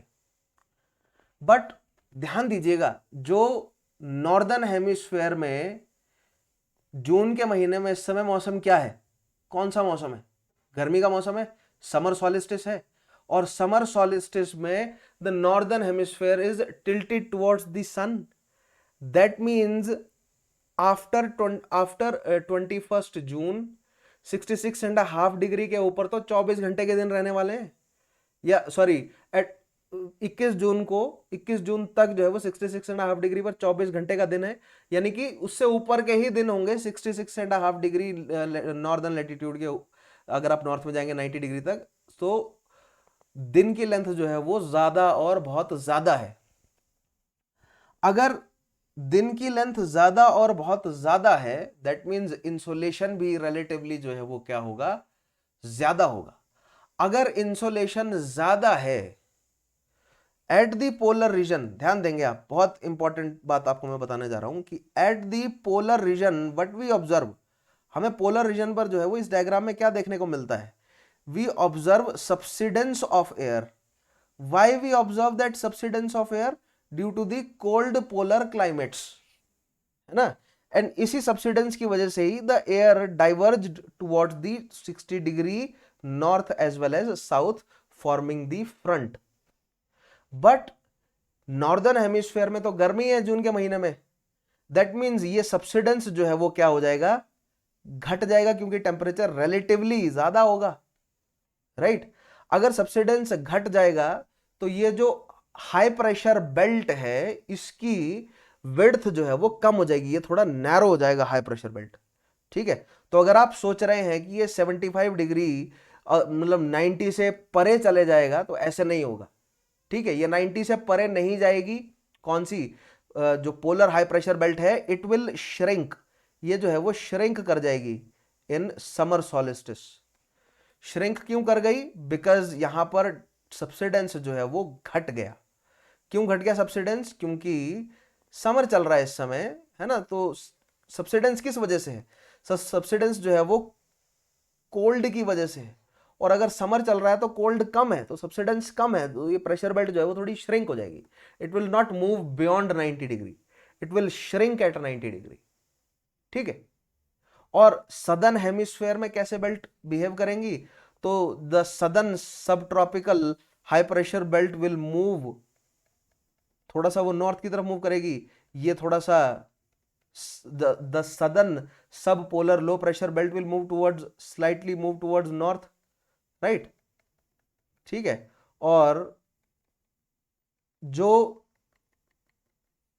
समर सॉलिस्टिस अगर चल रहा है, नॉर्दर्न हेमिस्फेयर जो है वो अगर वहां पर समर है, तो सदर्न हेमिस्फेयर क्या है? सदर्न हेमिस्फेयर में इस समय विंटर है, समर सॉलिस्टिस में, है ना। ये अगर सर्कल ऑफ इल्यूमिनेशन है, तो यहां पर अगर इंसोलेशन पड़ रहा है, अगर, है ना, 24 घंटे से ऊपर के अगर दिन है, कई कई महीने अगर दिन पड़ रहे हैं, तो यहां पर 6 महीने की रात है। 6 महीने की रात होने का मतलब क्या है कि यहां पर डाइवर्जेंस ज्यादा हो रहा है। डाइवर्जेंस ज्यादा होने का मतलब क्या है कि सदर्न हेमिस्फेयर में आपका जो ये बेल्ट है ये ब्रॉड हो गई है। कौन सी? जब पोलर हाई प्रेशर बेल्ट जो है वो एक्सपेंड कर गई है, ब्रॉड हो गई है, और नॉर्दर्न हेमिस्फेयर में वो श्रिंक हो गई है, ठीक है। इन्होंने कितना कितना मूव किया? ये 15 डिग्री जो है वो नॉर्थ की तरफ मूव कर गई, ये 15 डिग्री जो है वो क्या बोलते हैं, नॉर्थ की तरफ मूव कर गई। कौन सी? जो साउथ की सब पोलर लो प्रेशर और सब ट्रॉपिक हाई प्रेशर है। और जो पोलर हाई प्रेशर है वो एक्सपेंड कर गई, वो पहुंच गई कहां तक? वो 75 डिग्री तक पहुंच गई, ठीक है। 75 या 80 डिग्री तक जो है वो आप मान सकते हैं कि ये पहुंच जाती है साउथ में। समझ आया आपको? Because in June it is summer solstice, so there is winters, winter जो है वो सदर्न हेमिस्फेयर में है, और समर जो है वो क्या है? नॉर्दर्न हेमिस्फेयर में। दैट इज वाई जून वाली पोजीशन में, या मतलब कि जून के आसपास जो आपकी 90 डिग्री नॉर्थ पे जो पोलर हाई प्रेशर बेल्ट है वो श्रिंक हो जाएगी, और 90 डिग्री साउथ की जो पोलर हाई प्रेशर बेल्ट है वो एक्सपेंड कर जाएगी, ठीक है। नाउ इसका बिल्कुल एग्जैक्ट ऑपोजिट होगा विंटर सॉलिस्टिस में, ठीक है। सो जो इक्वेटोरियल लो प्रेशर बेल्ट है वो क्या करेगी? It will move towards south, ठीक है। इक्वेटोरियल लो प्रेशर बेल्ट आ गई यहां पर। अगर ये साउथ की तरफ मूव कर गई तो southern sub tropical low high pressure belt also move towards south. Sub polar low pressure belt, southern sub polar low pressure belt also move towards south, and the polar high pressure belt will shrink. Southern polar high pressure belt will shrink because there are summer, इस समय जो है वो क्या चल रहा है? Summer चल रहा है सदर्न हेमिस्फेयर में, और विंटर चल रहा है नॉर्दर्न हेमिस्फेयर में, राइट। द सब tropical high pressure belt of northern hemisphere will move towards the equator. अब तो आप समझ ही गए होंगे, sub polar low pressure belt of northern hemisphere will move towards the 30 degree latitude, and the polar high pressure belt of north pole will expand, right. तो ये equatorial low pressure belt जो है वो 15 डिग्री साउथ में आ गई, ये 45 degree में, ये 75 तक, और ये 90 पर जो है वो श्रिंक हो गई है, यानी कि ये 85 से या 80 से 90 के बीच में रह गई है, 80 डिग्री से 90 डिग्री के बीच में। और ये एक्सपेंड कर रही है, ये 75 से 80 डिग्री तक पहुंच रही है, ठीक है, या उससे भी आगे आप 70 डिग्रीज तक मान सकते हैं। कुछ जगहों पर जब मतलब पीक होता है तो 70 डिग्रीज तक आ जाता है, राइट। ये साउथ की तरफ मूव कर गई है, 15 डिग्री, ये 45 डिग्री तक आ गई है, ठीक है। सो आई होप ये डायग्राम जो है वो अब आपको समझ आ रहा होगा। This is the shift of pressure belts. अगर प्रेशर बेल्ट शिफ्ट कर गई है ना, अगर प्रेशर बेल्ट शिफ्ट कर गई है तो ऑब्वियसली उनके साथ क्या शिफ्ट कर गई है, विंड्स शिफ्ट कर गई है। तो विंड्स जो है वो अब कहां से कहां मूव कर रही है, ये नॉर्थ में। देखिएगा विंड्स यहां पर अगर ये ऊपर मूव कर गई हैं तो विंड्स इस तरह चल रही है, देखिए, राइट, इस तरह। ये आपकी ट्रेड विंड्स है, ये ट्रेड विंड्स चली गई है साइड। ये आपकी वेस्टर्लीज है, राइट, ये आपकी वेस्टर्लीज है। और ये है आपकी पोलर ईस्टर्लीज। इधर पोलर ईस्टर्लीज बहुत वीक है। तो polar easterlies are weak in northern hemisphere in the month of June and polar easterlies are weak in the southern hemisphere in the month of December, right। बहुत ही मतलब बिल्कुल basic सा diagram है। I hope आप लोगों को अच्छे से समझ आया होगा, राइट। ये ठीक है, इस तरफ मूव कर रही है, ये इस तरफ मूव करेंगी और ये स्ट्रांग होंगी इस समय। क्यों? क्योंकि there is winters in northern hemisphere, right. So this is बिल्कुल सिंपल सा जो है वो क्या है आपका शिफ्टिंग ऑफ क्या बोलते हैं इसको, प्रेशर बेल्ट्स है। अब यहां पर कुछ एक और छोटा मोटा पॉइंट जो है वो मैं इंक्लूड करना चाहूंगा, फिर सेशन को कंक्लूड करते हैं। क्या है वो छोटा मोटा पॉइंट, आइए देखते हैं। मैंने आपको क्या बोला था कि ये जो शिफ्टिंग ऑफ बेल्ट्स है ना, मान लीजिए if this is the equatorial low pressure belt और ये अगर 0 डिग्री पर है तो ये 15 डिग्री पर ऐसी की ऐसी नहीं चली जाएगी, ठीक है। 15 डिग्री पर भी सीधी की सीधी बेल्ट नहीं जाएगी। क्यों? Because there is differential heating of land and sea, right. मान लीजिए यहां पर बीच में जो है वो लैंड और सी में डिफरेंशियल हीटिंग हुई तो ये कुछ इस तरह जाएगी, right. There will be a bend in this belt. अगर लैंड में, अगर बीच में लैंड होगा और आस पड़ोस में अगर मान लीजिए यहां पर ये सी वाला रीजन है ना, इधर सी था और इधर अगर बीच में लैंड था तो लैंड पर आपको बेंडिंग ज्यादा नजर आएगी due to the differential heating, right. और सी में आपको बेंडिंग जो है वो कम नजर आएगी। क्यों? क्योंकि सी धीरे गर्म होता है और ज्यादा समय तक अपनी एनर्जी को या गर्मी को रिटेन करके रखता है। इसी वजह से हमें इंडिया में भी यही सेम चीज देखने को मिलेगी। विंड का सीन देखेंगे, है ना, तो वाटर पर और लैंड पर इस तरह जो है वो लैंड में आपको इन्फ्लेशन सा नजर आएगा, है ना। अब यहां पर जो है वो वाटर है, इधर जो है वो लैंड था और इधर जो है वो वाटर है, तो वाटर में आपको बेंडिंग ज्यादा नजर आएगी। क्यों? क्योंकि लैंड पर प्रेशर ग्रेडियंट ज्यादा होगा, क्योंकि लैंड जल्दी गर्म और जल्दी ठंडी हो जाती है, राइट। और वाटर जो है वो धीरे गर्म और धीरे ठंडा होता है, इसीलिए आपको ये बेल्ट्स सीधी नहीं मूव करती हुई नजर आएंगी। समटाइम्स ये कंटिन्यूअस भी नहीं होंगी, सेल्स के फॉर्म में होंगी, ठीक है। सेल्स के फॉर्म में क्यों होंगी? Due to the differential heating of land and sea, right. Okay, हाँ, अब एक और पॉइंट आपको बताना चाहूंगा मैं। हाई प्रेशर बेल्ट्स जो है ना, ठीक है, नॉर्दर्न हेमिस्फीयर की, खास तौर पे नॉर्दर्न हेमिस्फीयर की हाई प्रेशर बेल्ट्स जो है, these are not belts but they are in form of cells. Continuous नहीं है, पैचेस में है वो। क्यों है वो सेल्स के फॉर्म में? Due to the differential heating of land and sea, right. And greater contrast of land and sea northern hemisphere में देखने को मिलता है as compare to southern hemisphere.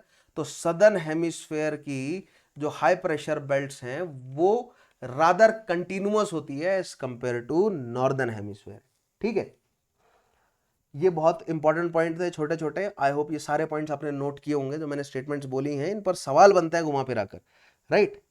Okay, अब ये high pressure and not just high pressure belts, also the low pressure belts are not continuous, they form cells. That means आपको high pressure cells और low pressure sales term इस्तेमाल होता हुआ नजर आएगा। इन sales के बारे में मैं और डिटेल में बताऊंगा जब साइक्लोन टॉपिक हम पढ़ेंगे या प्रेसिपिटेशन टॉपिक हम पढ़ेंगे, ठीक है। अब एक लास्ट चीज जो है वो स्टूडेंट्स मेरे से पूछ भी रहे थे कि सर ये क्या है, तो एक लास्ट पॉइंट में एक्सप्लेन करना चाहूंगा, वो है हॉर्स लैटिट्यूड, ठीक है। हॉर्स लैटिट्यूड जो है वो क्या चीज है ना। अब अगर मैं एक छोटा सा डायग्राम बनाऊं, है ना, ये अगर रफ सा है, ये ज़्यादा कुछ फेयर नहीं है, एक बेसिक आइडिया प्रोवाइड करता है आपको। If this is northern America and if this is southern America, और अगर ये है आपका African continent, right, this is Iberian peninsula, and ये जो है वो यूरोप है and rest of the Asia. So if this is the,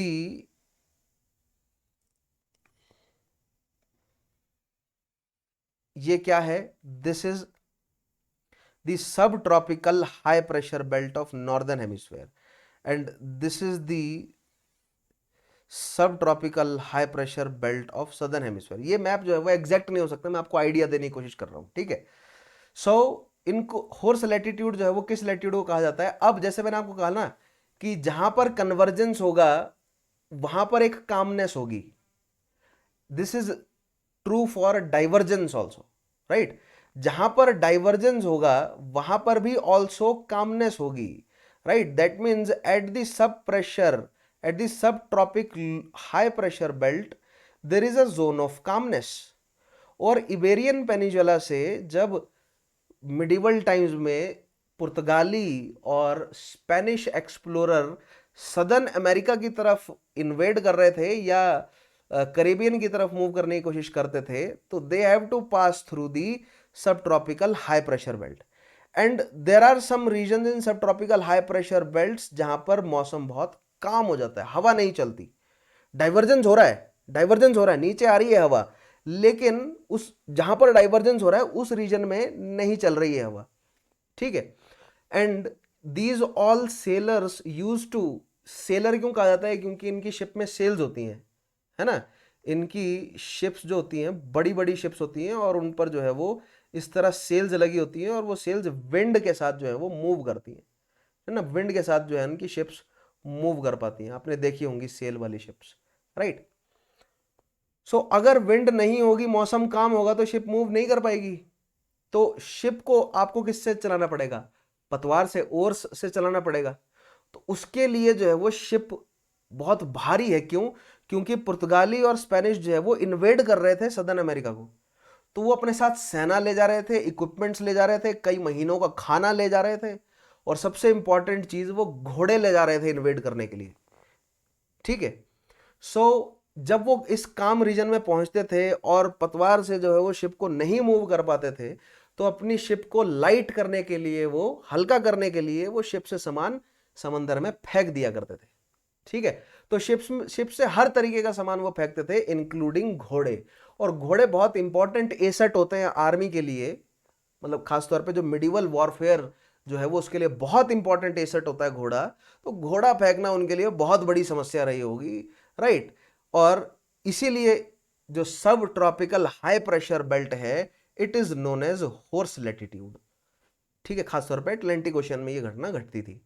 horse latitude क्यों कहा जाता है, क्योंकि सब ट्रॉपिकल हाई प्रेशर बेल्ट पर कामनेस की वजह से घोड़े फेंकने पड़ जाते थे, बाकी सामान भी वो फेंक देते होंगे, ठीक है, लेकिन घोड़ा फेंकना उनके लिए सबसे प्रॉब्लमेटिक रहा होगा, क्योंकि घोड़ा बहुत इंपॉर्टेंट चीज होती है वॉरफेयर में, right. That is why this is known as horse latitude, ठीक है। ये बिल्कुल सिंपल सा कारण है। सो हॉर्स लैटिट्यूड बेसिकली कौन सी प्रेशर बेल्ट है, तो sub tropical high pressure belt को हॉर्स लैटिट्यूड कहा जाता है। This is also true for the southern hemisphere one, right. So यहां पर आकर आज का हमारा ये टॉपिक हो जाता है खत्म, ठीक है। आज हमने क्या समझा, आज हमने कवर किया डिफरेंट जो है वो एस्पेक्ट किसके, विंड्स के, है ना। प्लेनेटरी विंड्स जो है वो क्या है, डिफरेंट प्लेनेटरी विंड्स को हमने समझने की कोशिश किया, वो भी हाई डिटेल्स में, राइट। उसके अलावा मैंने आपको शिफ्टिंग ऑफ प्रेशर बेल्ट समझाया और भी बहुत सारे कॉन्सेप्ट हमने पढ़े। ये सभी कॉन्सेप्ट जो है वो एग्जामिनेशन के लिए बहुत ज़्यादा इंपॉर्टेंट है आपके लिए। 10% डिस्काउंट के लिए आप डेफिनेटली मेरा कोड यूज करेंगे, चौहान सर हिस्ट्री।